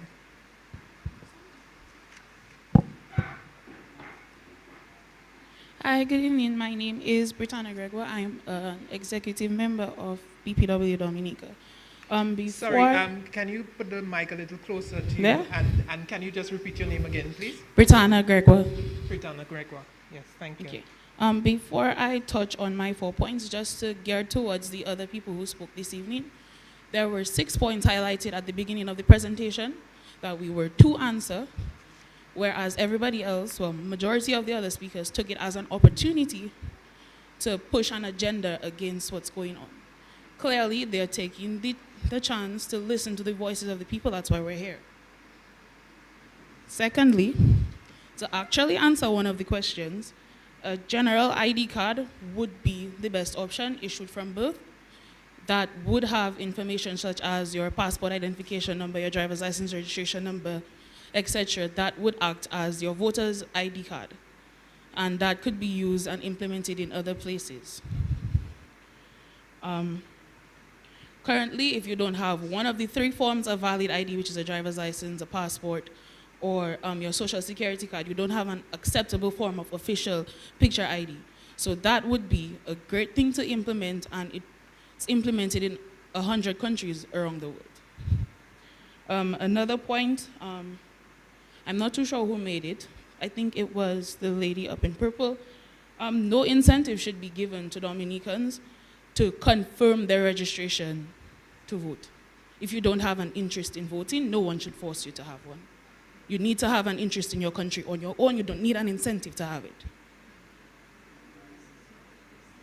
And another point is the electronic voting system. Dominica's population is too small to sustain an electronic voting system. That's an unnecessary expense, like you highlighted in the beginning. And to point out something that happened in the American elections a few years back, their electoral system was hacked, and they had to do a recount of all the votes. Seeing our population is so small, what's the sense? That's all. Thank you very much. We have someone over here who would like the floor, please.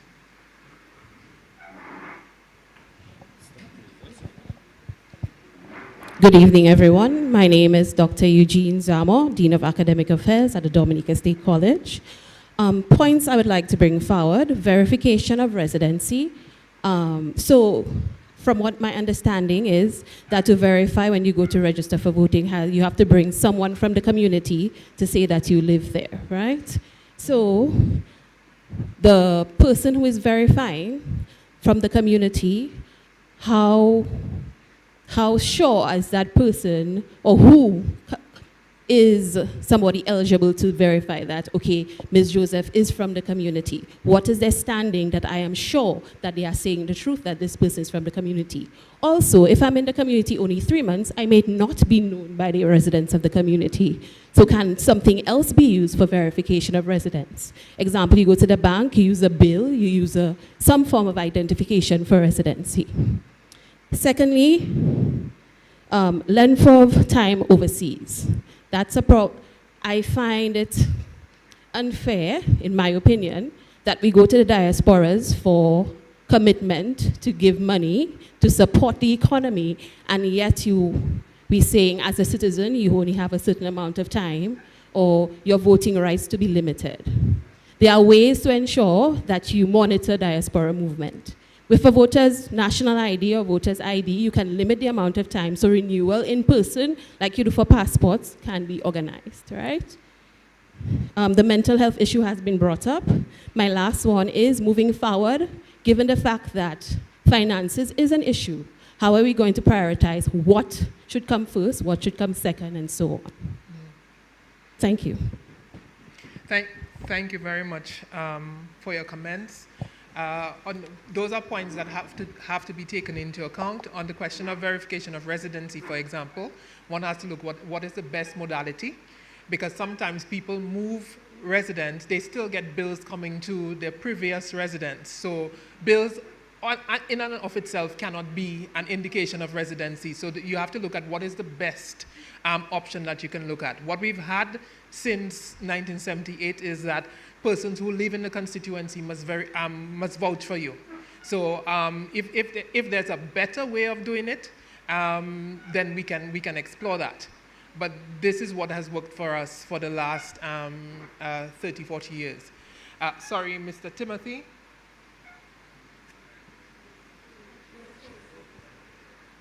Yeah, ladies first. Yes. Good evening. My name is Lucia Stedman. I'm the president of Business Training Center, fondly known as BTC. But tonight I'm here representing a law student that I have. My daughter is a law student in the US. And I'm also here representing my family, most of whom are overseas. All of my siblings, I only have one here. So my concern is I've read and I've listened to all of the discussions for the past 10 years and more about the electoral reform process, etc. Our concern is our constitutional rights as opposed to our fundamental rights. How does the whole electoral reform process cater for students like my daughter who perhaps her financial commitments might not allow her to travel very often to meet the requirements for voting? I am very, very interested in voting and politics. This is something that excites me. And I believe in my fundamental right to vote, so that if I was out of state and I was at hospital, I would probably ask to be removed, go to vote, and return. And as a result, I'm looking at the processes and I'm saying, how is this going to affect all of us? Because I'm saying that all of these discussions that we've been having, isn't it that we are going to make the ultimate decision eventually to make whatever it is that everybody wants? Because I'm saying, Dominica, I've been here very long, and I'm saying it doesn't matter what we do, we will probably never get peace. But in the interim, whatever decisions we take, we have to be very careful that we do not infringe on other people's rights. So those of us who have children who cannot travel, because law school is expensive, so people like me might not be able to afford for my daughter to do several trips to meet the requirements. But she will be here to vote because Lucia is her mommy.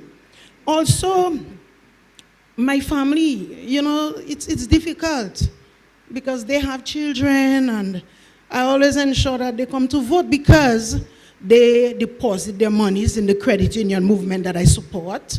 They all do their transactions online through National Bank that I encourage them to do. Everybody, you're going to get to a stage where you're going to retire. When you come back home, you need to have some place to rest yourself. So whatever decisions we take, we need to be very careful as a people that we do not remove people from their rights, their constitutional rights. And my next question is, what is involved? Perhaps you can help me with that one. What is involved with the process of removing dead people's names from the list? I did some research on my own because I'm like that, instead of listening to everybody. And I found out that it involves a process of the village council clerks getting to know who died and bringing it to the electoral office to ensure that the names are removed. So what they're saying is that these people have done the due process, and yet still it is not being done. Now, I am one of the people who would probably defend the public service or put pressure on the public service. I do both. I say sometimes the administration department don't do their jobs. And in the end, the policy makers at the top, they pay for it, because you may have a junior clerk who receives the document and don't do what they're supposed to do. And in the end, this group or list of names that have been submitted by the village council clerk, whom I spoke to personally in my village where I vote, and she's saying that she did drop it. But the clerk did not do the job. So who's responsible in the policy level to ensure that this is eliminated from our talk shows? Because we hear about it a lot, you know, yes, it's a lot. Can we like deal with that part? Remove the dead people because we have the confirmation that they are dead, and then we'll take it from there. So that's my contribution. Thank you very much for that.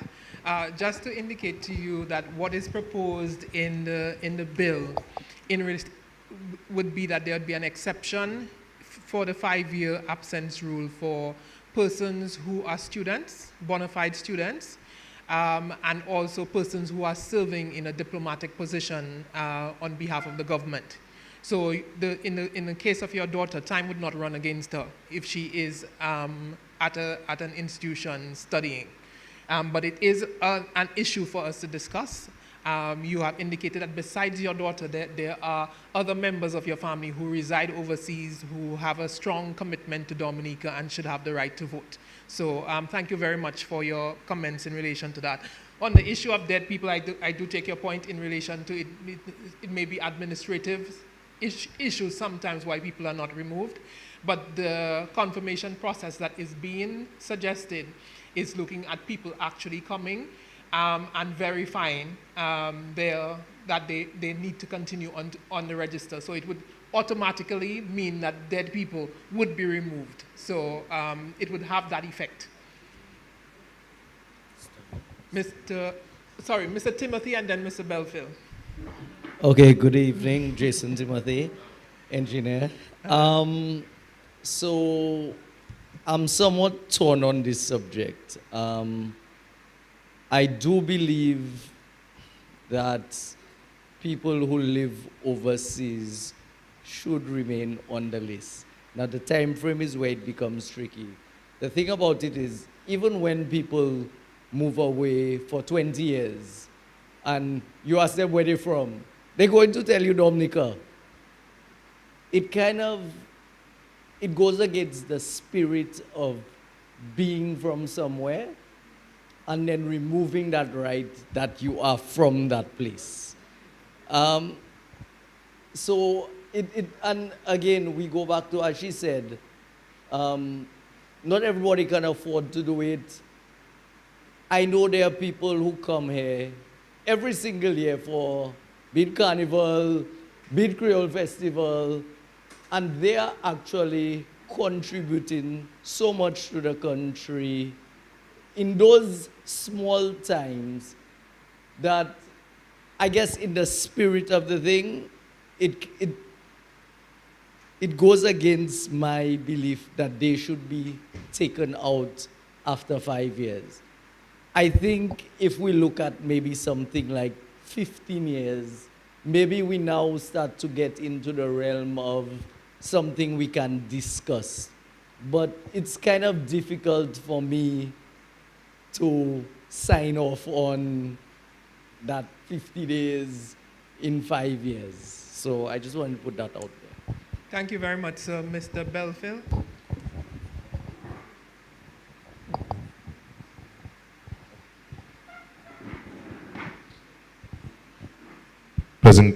Pleasant good evening, Madam Chair,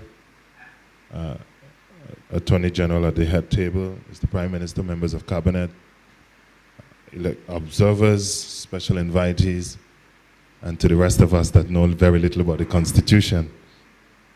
Good evening to everyone.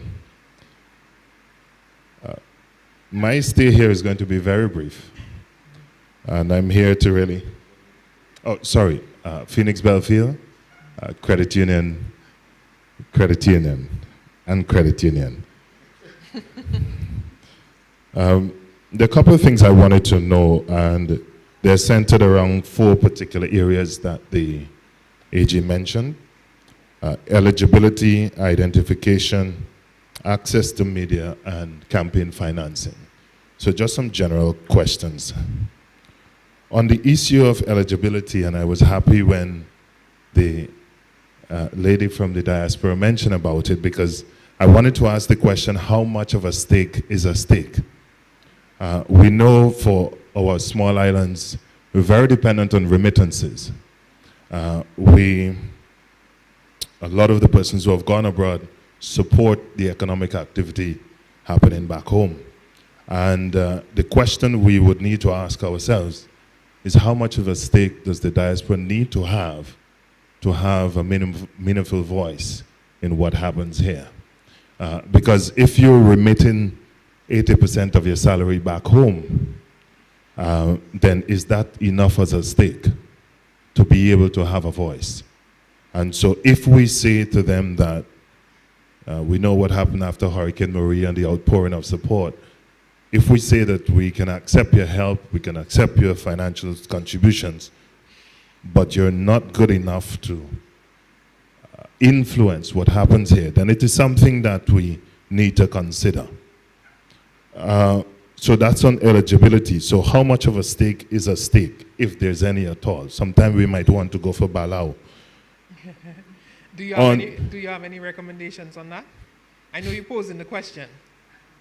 Well, the thing about it is that I believe that we have to establish what is really important. Is it the exclusion of those on the outside to only have the few within dictate? Or are we to set up parameters by which those on the outside can have a meaningful participation in the process? So I think, for example, when we look at that, we need to also take into consideration, and a couple of points were raised, the financial means of persons to come and become meaningful part of this dialogue. So because I'm a student overseas and I cannot afford to travel, does that mean that I should not have a say in what happens here? You know, these are some of the things that we need to ask. So is it that we're willing to discriminate on that point to ensure that the process is restrictive, or do we create a meaningful avenue for which that person can be integrated? So for me, I'm not for restriction. I think that we should have a meaningful dialogue, and I think there's an abundance of ideas as to how we can regulate that process. But we should find a way to ensure that the diasporans can participate meaningfully once they're eligible. Because if we're good to take your money, we're good to listen to you. On the identification part, I've heard discussions regarding voter ID versus national ID. I am of the view that perhaps we can look at combining both. From the digital side, I mean, I know the Ministry of Digital Economy has been doing a fantastic job. And once we have a kind of robust monitoring mechanism, it is just a matter of linking two databases, one for national ID and one for voter eligibility. So if voter eligibility is 18 years and over, then whatever features that you have in the card, the biometrics or what have you, it is automatically going to restrict those that are under 18 years. So it means that we don't have to spend twice. So perhaps we can combine the two and save some money, because just having a single card to be used every 5 years, I don't know if we're that rich. So we can look at that. Access to media. I think the AG mentioned it, the restriction can probably best only apply to state media. The mechanism by which the access will be regulated is something that probably will define me. But airtime, you look at airtime, you look at financing. But in the private sector, and a lot of it is done outside the private sector, how will we, I don't think if you're a private sector broadcaster, that's the time you're looking to maximize. Election, everybody wants to play. You go it right down the middle, because whoever has the money to buy your airtime, that's who gets it. So I think it might probably only be limited to the state media. On the campaign financing side, and this is more of a question, how do we manage something that we cannot monitor? I mean, we've seen it happen in the US. And I've been actually doing some research as to, is there a direct correlation between who spends more win an election? Because I've seen where who spends more lose plenty. So how do we monitor it? Because, I mean, there's a quote on the Jamaica model where you have to look at who makes the contribution, who receives it, declarations, fines for not defining, and so forth and so forth. The question is, will campaign contribution be taxable? You know, will we be able to claim it at the end of the year? That's just on the light side. But it is something that we have to consider critically. If we cannot monitor it, we can't manage it.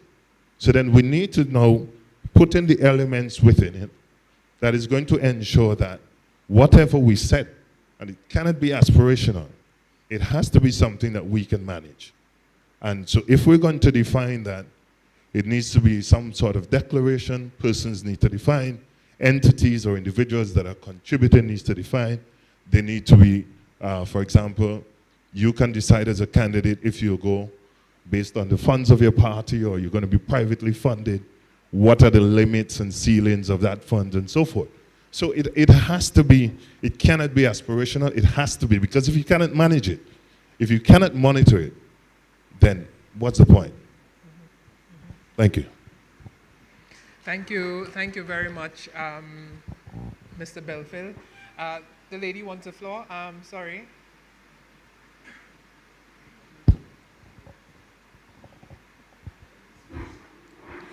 Good evening, everyone. My name is Nicole Laville. I'm the Director of Engineering with the Dominica Hospital Authority. My main point that I want to bring up regarding electoral reform in general is that every time we have elections, and the whole rhetoric or the cliche behind electoral reform is free and fair elections. And I'm just hoping that all of the measures that are recommended do not infringe on the freeness of the electoral process. I've had the privilege of working in polling stations, and it's a very interesting experience. It's one experience that I will treasure, because it's amazing to see that you sit there and you see persons from all walks of life, young, old, disabled, all the spectrums of Dominicans coming, and they just say their name. They come in, even before they say their name, you see all of the polling agents crossing on their name because they know the person. Exactly. And they come and they vote, they cast their ballot, and they leave. And even in that experience, I've had the privilege of speaking to electoral observers, the international observers, and they say, yes, I see everybody coming, they're free, they vote, and then they leave. So there is that freedom. And in all of the measures that we want to take, I just hope that we do not infringe on the freedom that people have right now. So we have people who are tech savvy that will be able to register online, if that is as it comes to be, to vote. There are people who will be able to use, I see in the report, recommendations for voting machines.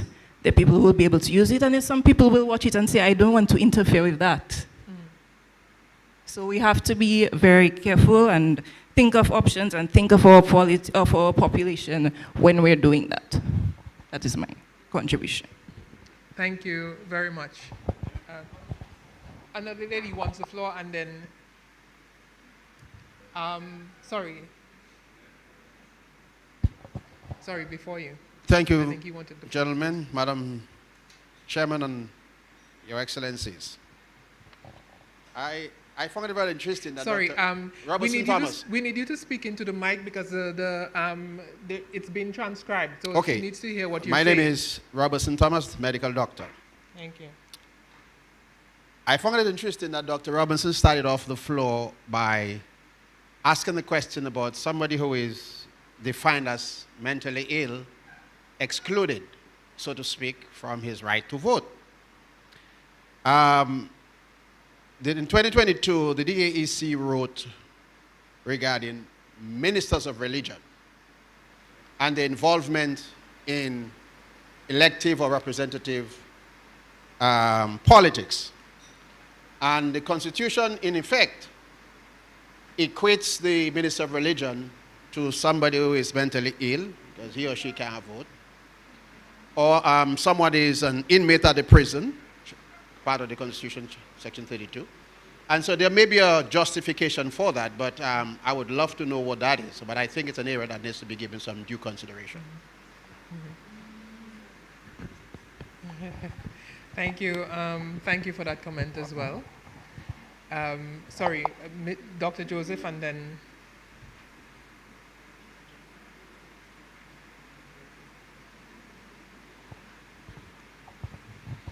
Okay.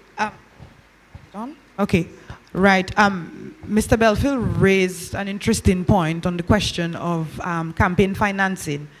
And I see that the report mentions regulation of campaign financing. And some of the areas that have been identified include setting an upper limit on what individual donors can donate to the party of their choice. Now, if the intention is to regulate campaign financing, I'd fail to see how that might actually be effective. Because whilst you might limit individual donors, you might have one party who has a large cohort of donors donating small amounts, and that gives them an advantage in terms of financing, whereas you have other party who has one or two donors who give a large amount, and they are again, the financing is not comparable to the other party. So unless there is an upper limit to what campaign financing can be, I think it creates an unnecessary administrative burden to look at who is donating what, and also giving people a tax rebate and reducing our tax income. So I think we need to think carefully about this. I think we need to think carefully about this regulation for the campaign financing aspect, because I understand the spirit of regulating what individual donors are able to give, but I think we need to go further and ask whether or not the measures proposed will actually deliver that outcome. Yeah. Thank you very much. Mr. Leblanc, very briefly, please. No. Stay where you are. Yes.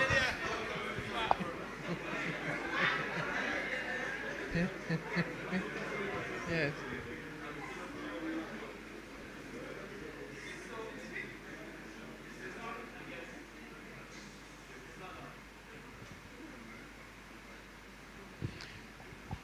Just to indicate, Mr. Leblanc, we have to be brief because we are already out of time. So I understand that, so let's not take the time. And I suppose it didn't cater for the hearing impaired because of where the computer is. It makes it more difficult for me to make my point. So you're delaying me in that tactics too. So let us go back. I want to look at 2 points. All right, I'm going to be brief. The diaspora and polling district residency. The debate about the disenfranchisement of diaspora may be real or perceived. What about the disenfranchisement of the residents in the polling district? Someone who doesn't know what it takes, the impact that I feel as a resident comes in finance because he doesn't put aside money for him to come down to vote, but he's financed to come and decide who should be my representative. So we have to look at that point because that's significant. How do we verify that a diaspora contribution makes him eligible to vote? Is it 1 barrel?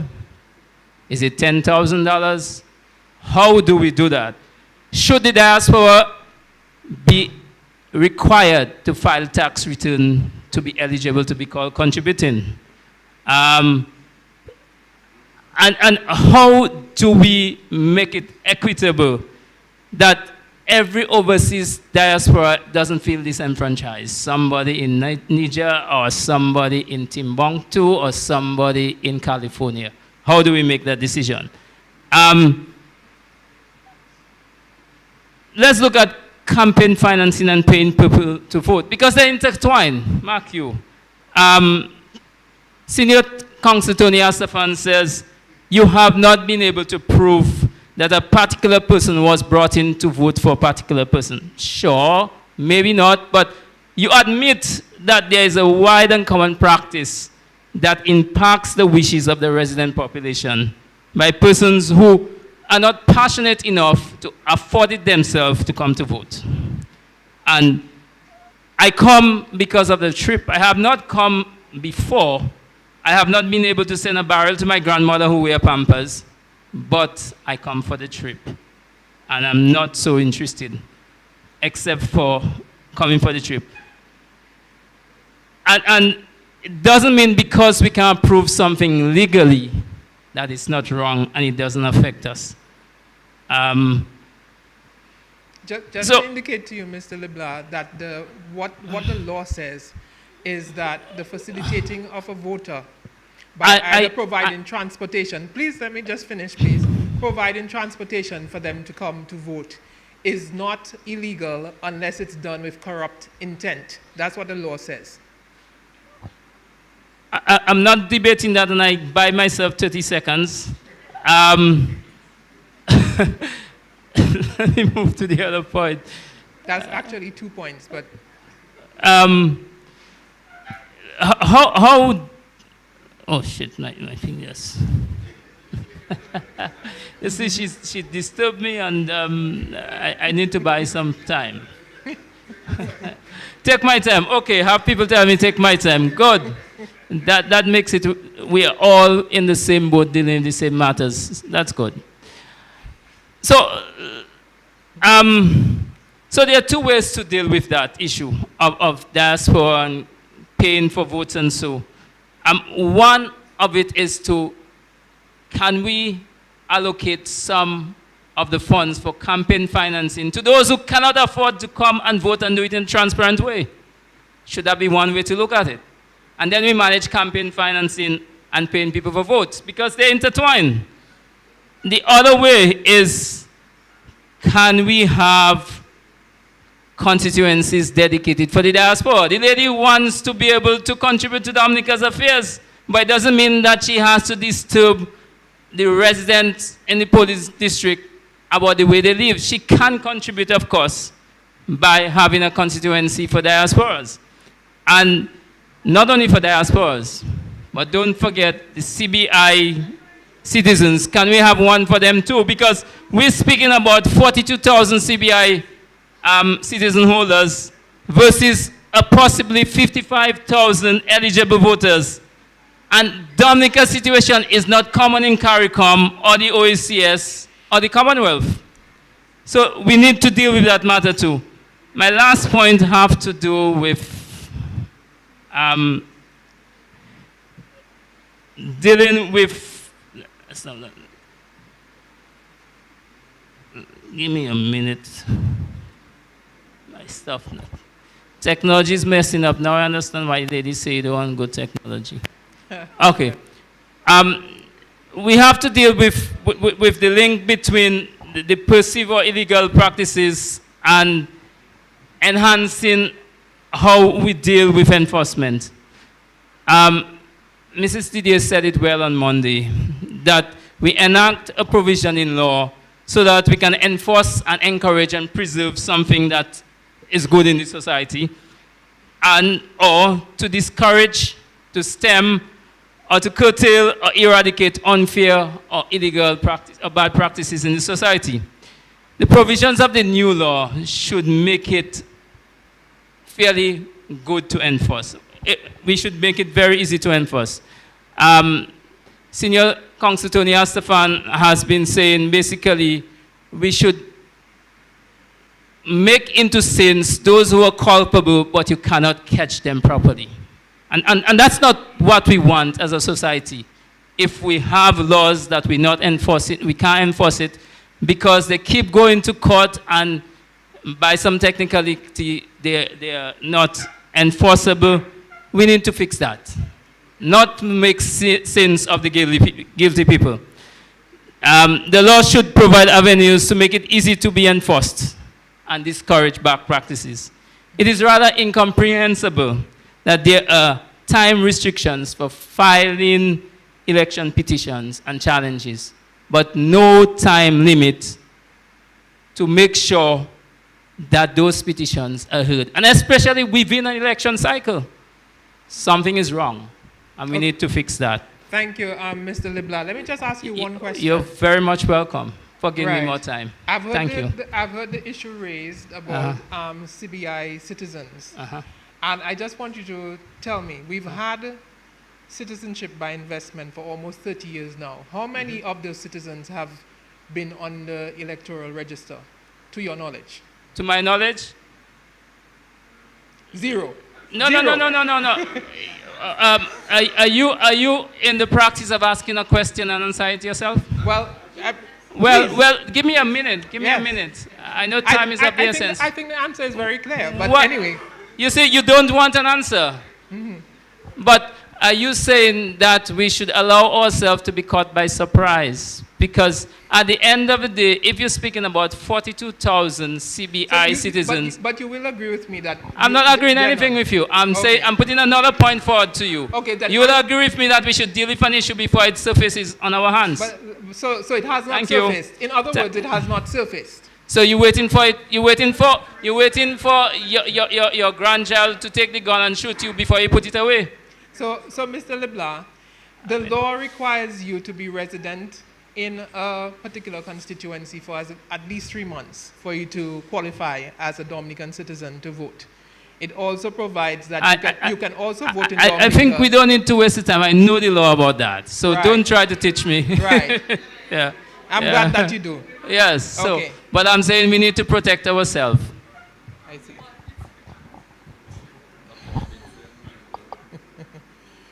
Sorry, Dr. Robinson. Good evening again, and thank you for the opportunity to speak again. I just have a point with Mr. Libla. I have a true issue when we try to tier our citizens. Local versus diasporan versus a CBI Dominican versus a Haitian Dominican versus a other. I have issue with that. Either if you're Dominican, you're Dominican. Mm-hmm. Okay? Mm-hmm. If you're worthy enough to give if I figure that you're worthy enough to get a passport to be called a Dominican citizen, then by our Constitution, I think that you deserve the right to vote. Whether any of them have taken advantage of that, that's something completely different. But do they have the right to vote? And I think that they should, because they're Dominican citizens.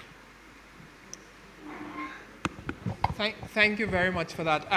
Folks, it is now 9:30, and I would encourage you, if you have additional comments that you would want to make, if you can make that in writing, you can send it to the Cabinet Secretary at the Cabinet Office on the 6th floor of the Financial Center. I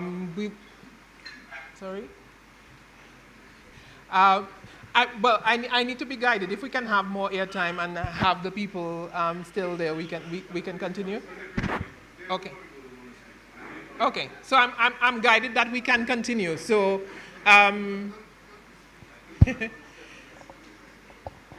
After. Yeah, thank you. Just a brief point I want to make for clarification. We know we have the international observers here present. I don't know if you have explained before, but what I would like to know is what would be the specific role of the observers? If it's just to observe, or will there be a report? And if they will be presenting a report, will that report be made public? And if they're reporting, will it be reporting as on the organization they represent or as a group report? That's what I want a clarification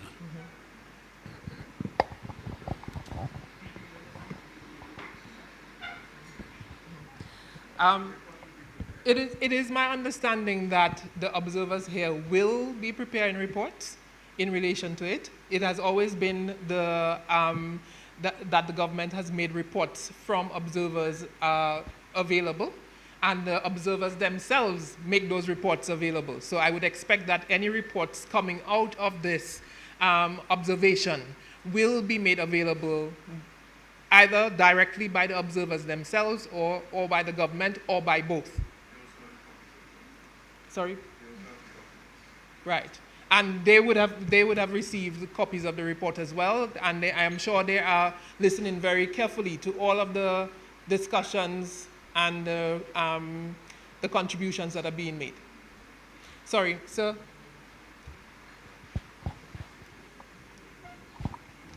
I just want to go back to what Mr. Leblanc just mentioned. Mm-hmm. The matter of election petitions being given 21 days for individuals to register their complaints. Mm-hmm. And I mentioned earlier that this area of our law has been unconstitutionally handled. Mm-hmm. And since you brought it up, I want to address it, because we have a system of government that is divided to three parts: the legislature, the executive, and the judiciary. The courts have jurisdiction over all cases and controversies. However, Section 40 of the Constitution goes on to specifically give the courts jurisdiction, which means they are being given jurisdiction over something they do not normally have jurisdiction over. So that the Constitution did not intend that the statute of limitations in all matters be reduced from at least 1 year to 21 days. That would obviously be a violation of my rights as a citizen. And the fact that we have treated election petitions as if they are matters of legal cases is some embarrassment. Let me illustrate something to you. Section 40 says, because I want to go back to a case from 2005, Frampton v. whoever it is, in which the Court of Appeals wrongly concluded that when an election petition is brought in which the government, in which the Prime Minister is a party, that they must mention the election, they must bring in the Attorney General. The problem with that is the court did not realize that the Constitution says that whenever the Attorney General is a party in an election petition, he cannot be under the control of any other party. Which means the Attorney General cannot serve as anybody's lawyer in an election petition. Because Section 40 of the Constitution says two things which we are violating in our law, our Constitution. One, that it actually prefers that the Attorney General brings a matter, an election petition, and also, secondly, it says that every election petition shall be tried. So when we say in our court findings that we can throw out an election petition, we're actually violating our very law, because the law says every election petition shall be tried. So if you throw it out, you're treating it as an ordinary case, which it is not, because I will stop because you're shaking your head. I'm shaking my head, sir, because that issue has been debated in the courts, and the courts have ruled on it. And it has consistently held that you have 21 days within which to bring a petition. That is true. However, saying that it has been ruled in the court doesn't make, because remember, the Constitution is the supreme law. Yes, it is. And it says that by that statement, you can violate it if you want. There's nothing wrong. You can violate the Constitution, but it says that whatever you do, because there's one thing we're forgetting about constitutions, there's no constitution in the world that makes it a crime to violate it. I can't take you to court for violating the Constitution. I can take you to court for violating the law, but not for violating the Constitution. The reason for that is because if you violate the Constitution, you're in fact saying, I do not want to be guided by this Constitution, therefore I am not a member of the society. And if you are not a member of the society that governs the Constitution, then the courts have the jurisdiction over you. But it says that whatever you do in that circumstance is void. That's the only remedy the Constitution grants us. And so the fact that courts have held certain things doesn't really change the matter. And I'll say one more thing, because the first thing that really hit me in law school was when my professor said, repeatedly, my property professor, he kept saying, the court got it wrong. Courts do get it wrong. So if we may, Section 41 of the Constitution says that the High Court shall have jurisdiction to hear and determine any question whether any person has been validly elected as a representative or senator. It also goes on at sub 5 to say, the circumstances and the matter in which and the imposition of conditions upon which any application may be made to the High Court for the determination of any question under this section, and the powers, practice, and procedure of the High Court in relation to any such application shall be regulated by such provision as may be made by Parliament. So the Constitution acknowledges that Parliament may make decisions in relation to how these petitions can be dealt with. So these are the issues you're talking about, are issues that have been legislated in the court before in terms of whether a petition that is filed after the 21 days is a valid petition, and that has been decided by the courts. But I take your point. This is your interpretation of it. We have court interpretation of it. Your point has been noted. Right. So I think. Sorry, you want. Can we have a mic, please?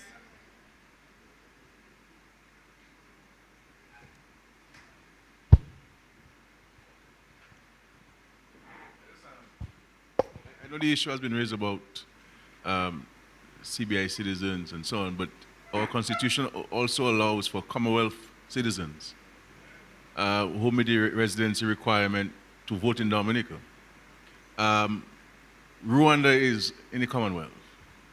What if 50,000 Rwandans were to relocate to Dominica? Right, so the point I'm making is that if we are making a strong case against Dominicans who were born in Dominica, and who were registered in accordance with the provisions of the Constitution and the election laws. Why do we need to make such a vehement opposition towards they going through the process if we do pass the law on confirmation to get confirmed, and when they do, the question is, do we put any limitations on them? Example, one second. One of the recommendations of Sir Dennis Byron is for 90 or 50-day residency in Dominica over 5 years. This is about 10, 12 days every year. To me, isn't this 90, 50-day scenario more of a tourism promotion? Come to Dominica rather than a requirement for voting, which is such an important, of course, constitutional right. Yes. So I'm just putting it to us as part of the continuation of our thinking that the arguments I believe we make must be steeped in some kind of foundation that really speaks to the progressiveness or the progressive nature of our society. And why are we so suspicious of Dominicans who live overseas? You know, all of whom were born in Dominica. Yes, Tony. By the way, are you registered in 2 places now? Because Can we have the mic for Mr. LeBlanc, please? No, I am registered in 1 place. I know you said I registered in 2 places, but I registered in 1 place. One. Yeah, and I voted in one constituency. Yeah. Prime Minister, we need to look at a few things. If Rwandans come to Dominica and relocate, they are resident. And I think you accept that. I am not opposing the participation of those from the diaspora. I'm just saying, let us be clear what we're talking about. I mean, we say that they contribute, that's fine. But how do you gauge eligibility against contribution? Who is a contributor? And whether that is a yardstick? Well, let me finish. You had it sometime, Prime Minister. So whether there are other ways to compromise on the issue, whether having a constituency for diasporas is one way. I mean, at the end of the day, the burning issue.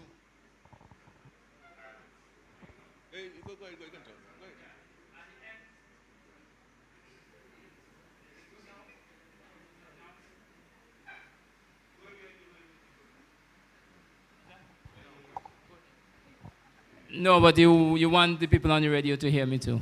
At the end of the day, Prime Minister, there is a burning issue about the impact of those from the diaspora who come just to vote.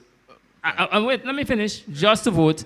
And we cannot have a correlation between those who are holiday makers, come here for 15 days a year, of 10 days a year, and impact on the way people in the constituency live for 350 days out of 365 days. I mean, I understand your point, but let us make sure that nobody is disenfranchised, both the diaspora and those living in polling district. Yeah. And there's a compromise position. But how do you go about achieving this virtual constituency? Listen, or this diaspora constituency. Who would be the candidate for that constituency? Well, that's the discussions that we need to have. No, I'm asking you, you propose it, so I'm putting those questions to you. It may be rhetorical questions for now. Well, I can answer, I can give you some ideas if you want them. And then how is that person going to sit in the parliament?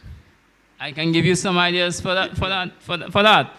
The same way you can nominate somebody in a constituency, and Anthony Joseph is right about that. Actually, at the last election that you called impromptu last year, I planned to just test our laws by registering in vehicles and registering in the valley.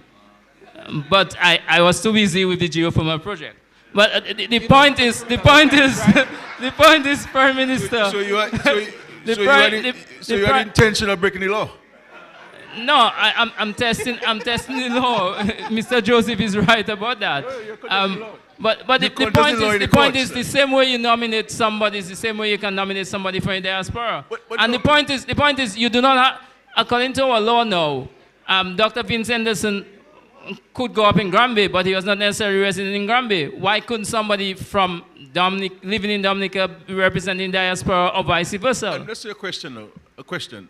Don't you think, from your standpoint, that we can achieve all of the matters we wish to achieve where electoral reform is concerned within the current frame of our Constitution? Do we need to have constitutional amendments? Because what you're proposing in respect to this diaspora constituency will require an amendment to the Constitution. But Prime Minister, I think we have put that under the table for now, but we know very well we need to review the Constitution. We haven't done that since we were independent. Yeah. But I'm saying, no, I don't think you asked me. Do you think that we can achieve our desired objectives of the society, a country, in respect to electoral reform with the present frame of our Constitution, provisions of our Constitution? I would respond to that by saying I don't think... That's now. I tie this to the point which Mr. Baptist watched my eyes to tell me, that, that time is of the essence. And if time is of the essence, then we also, if we're talking about amendments to the Constitution, then are we not prolonging the whole process of achieving the objective in a time? No, I don't agree that we'll be prolonging it. I mean, we should be able to set a roadmap for moving with our country, and we cannot put reviewing of the Constitution out of that roadmap. I mean, we can deal with the issues we can deal with now, and we can say those are issues that we need to deal with under the Constitution, and we come back to them. There's a strategy and there's a process. Sorry, good. But why don't we deal with this? Don't you think it might be good to deal with it on a phase basis? So let us deal with the electoral reform within the frame of the Constitution. And I see Professor Lequent is agreeing with me, and I appreciate that. And then the issue of constitutional reform can be another phase. I share your view, Prime Minister, on that. I do not believe the issues that have been coming out over the last 3 election cycles, you do not need an amendment to the Constitution to address them. That's a fact. But some persons have put up additional issues that will require an amendment to the Constitution. I would not, because of the burning need to have free and fair elections reasonably, then a procedure that would call for amendment to the Constitution, I would not advocate. I would not advocate. In fact, many of the issues that we are now discussing for electoral reform, I believe can be dealt with under the existing legislation. But however, the problem that has happened over the last 3 or 4 election cycles that we have not been administering the legislation the way it was intended to administer. And that's where the problem lies. And therefore, most of us feels that the only way to approach it is to go through electoral reform. We have had many reports, we have had many discussions. The main issue, important thing that came out of the Byron's study or report is the fact that he came out with draft legislation, which I've never had before. So you say, Mr. Baptist... Well, we have had suggested amendment, but no main legislation. No, but for the purposes of the observers and those who may not be aware, there was a report on electoral reform and also legislation, and that legislation was examined by the experts from the Commonwealth Secretariat, who advised us that the laws, the draft bills as drafted, would have achieved the desired objectives of allowing Dominica to meet some international standards, especially the observations that they've made in their previous report. So all of the provisions would have addressed those issues. We did, in fact, go to the Parliament, and I've said so before, but it's also worth repeating. We did go to Parliament to pass the legislation. I was in Parliament right, at that time. And I stood it down. As the leader of the House, I stood it down to allow for further discussion outside of the Parliament on this issue. Just to go back, in 2015, our country was affected by Tropical Storm Erica in August. by March of 2016, after 90% of our GDP was affected, and I had to mobilize resources to relocate and build 2 entire communities, I provided all of the funds to the Electoral Commission to advance the process of electoral reform in Dominica. The equipment has been sitting at the Electoral Commission's office since 2016. The software, the hardware. I provided staff, equipment, and all of the resources. As a matter of fact, I went above and beyond because at the time the chief election officer his background was in audit. And then, you know, accountants are usually very careful with money. And I increased the amount that the commission requested the cabinet.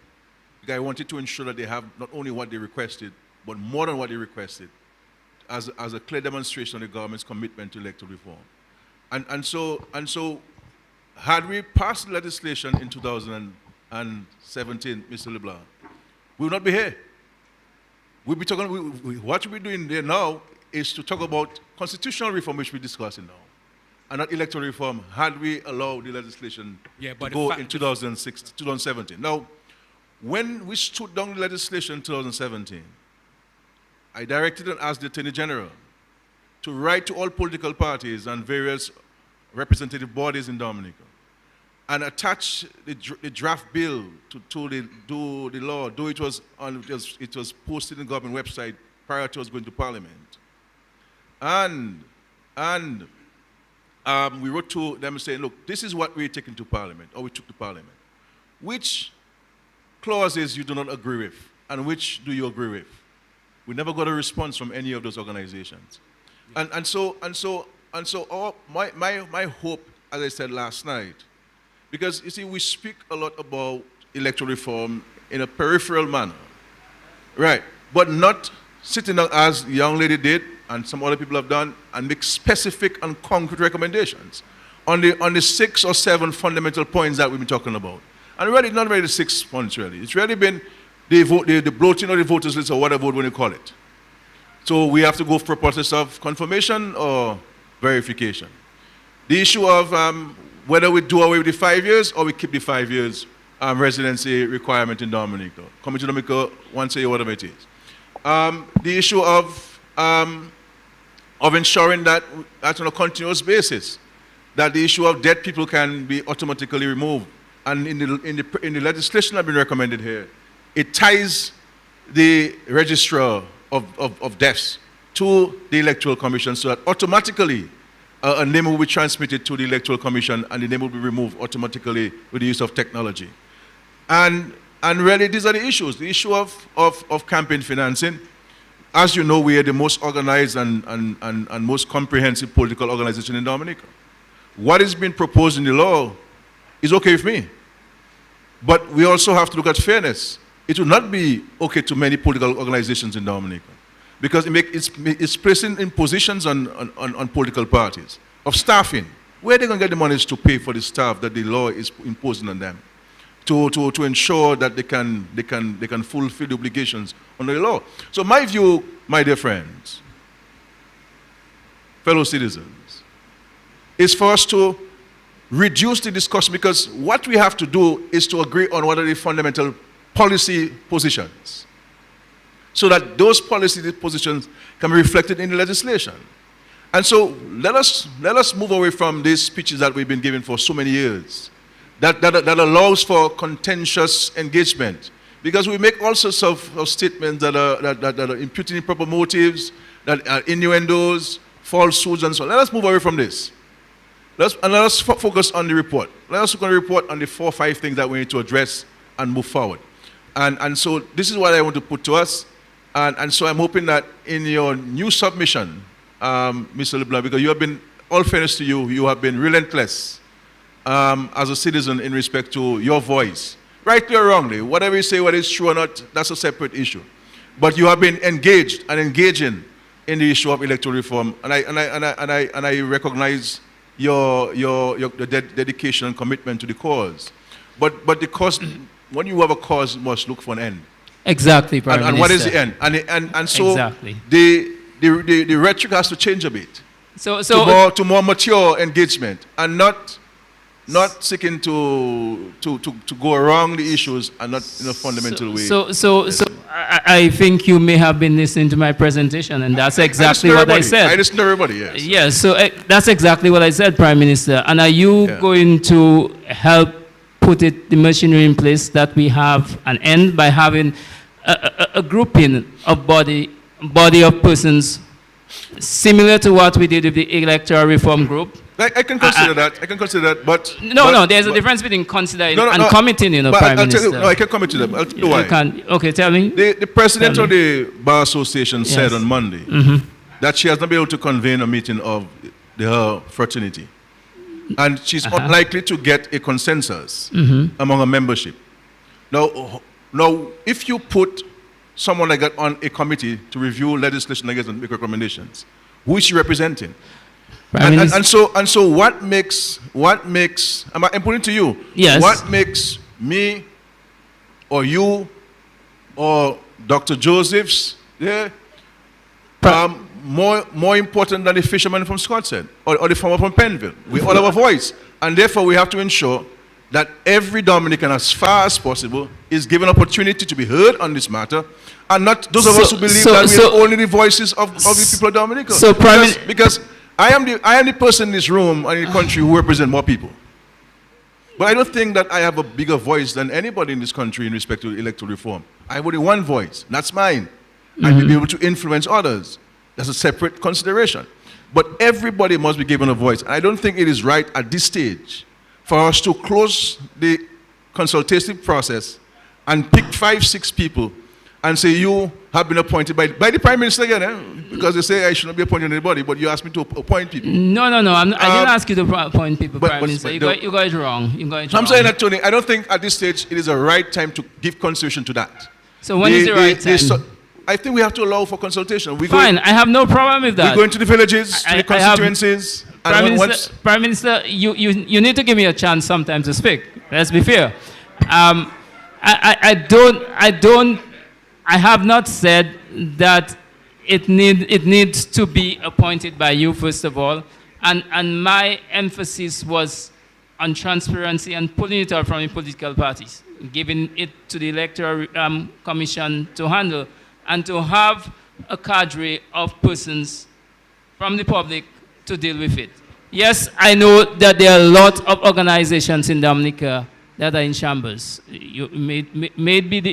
it's the Engineers Association, whether it is the accountants, whether it's the lawyers, we have a problem with that. It doesn't mean that there are not people in those organizations who the other members would put up.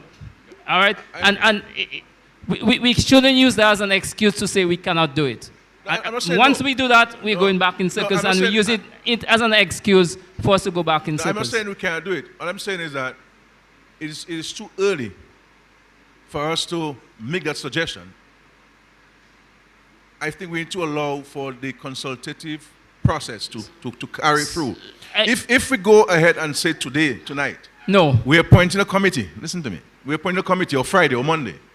Before we go to Scottsdale, before we go to Marigot, before we go to Granby, before we go to Portsmouth, before we go to St. Joseph and Maho, how do you think the rest of us in the country would think, though? So I'm saying that let us take it step by step. I think tonight was very good. And I really want to thank all of you for being here. I mean, we all have different views, and that's what consultation is about. But I think we're going to find what are the cross-cutting themes and agreements. What's the consensus? Last question for you, Prime Minister. Sure. Do you think that the electoral reform group had no place or didn't contribute significantly to the debate? And if you do, don't rush too much. If you do think they had an impact, they were elected they were placed there and nominated by a small group of civil society, church, business. And they dedicated 8 months to that, to the point where we saw that the grouping from CARICOM, OS, and the Commonwealth came in as an attempt to either verify what they were saying or to put it aside. And then It probably was the reason why elections was called so quickly. But at the end of the day, if that group could have made an impact, there's no reason why there are people who are interested in the reform process cannot be involved more continuously, and from this continuous group of persons, we can elect or nominate persons. Sure, but any group or any individual that puts himself or themselves together to discuss a topical national issue must be commended. I may not agree with the contents of the discussion or the contents of the report. Sure. You know, because a lot of it's really a lot of emotive things there. So there are different views. But since of us getting together, this is why we're here. You know, and you and I having a conversation. And this is why I want to engage you, not to influence your views, but to seek clarification from your point of view and your organization's point of view on some of the issues that we need to consider. So I am not seeking to influence your view one way or the other. But yes, we engage and we support any organization that wishes to meet and to discuss. On the issue of this is why I call election, I don't think that you're that formidable to defeat the Labour Party.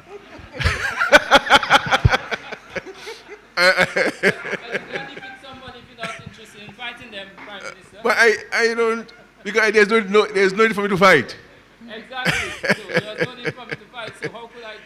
But I am just responding to your question. You said your organization has caused me to call elections. That's why I was responding to that. Okay, you didn't say that. All right.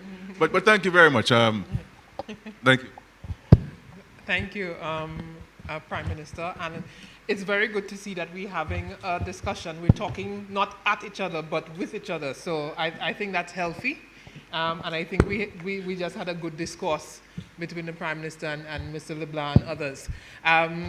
Folks, I know coming out of that, there are other comments that we would want to make, but I'm cognizant of time as well. But if I get the signal that we can continue. Yes. Right, so... right, so...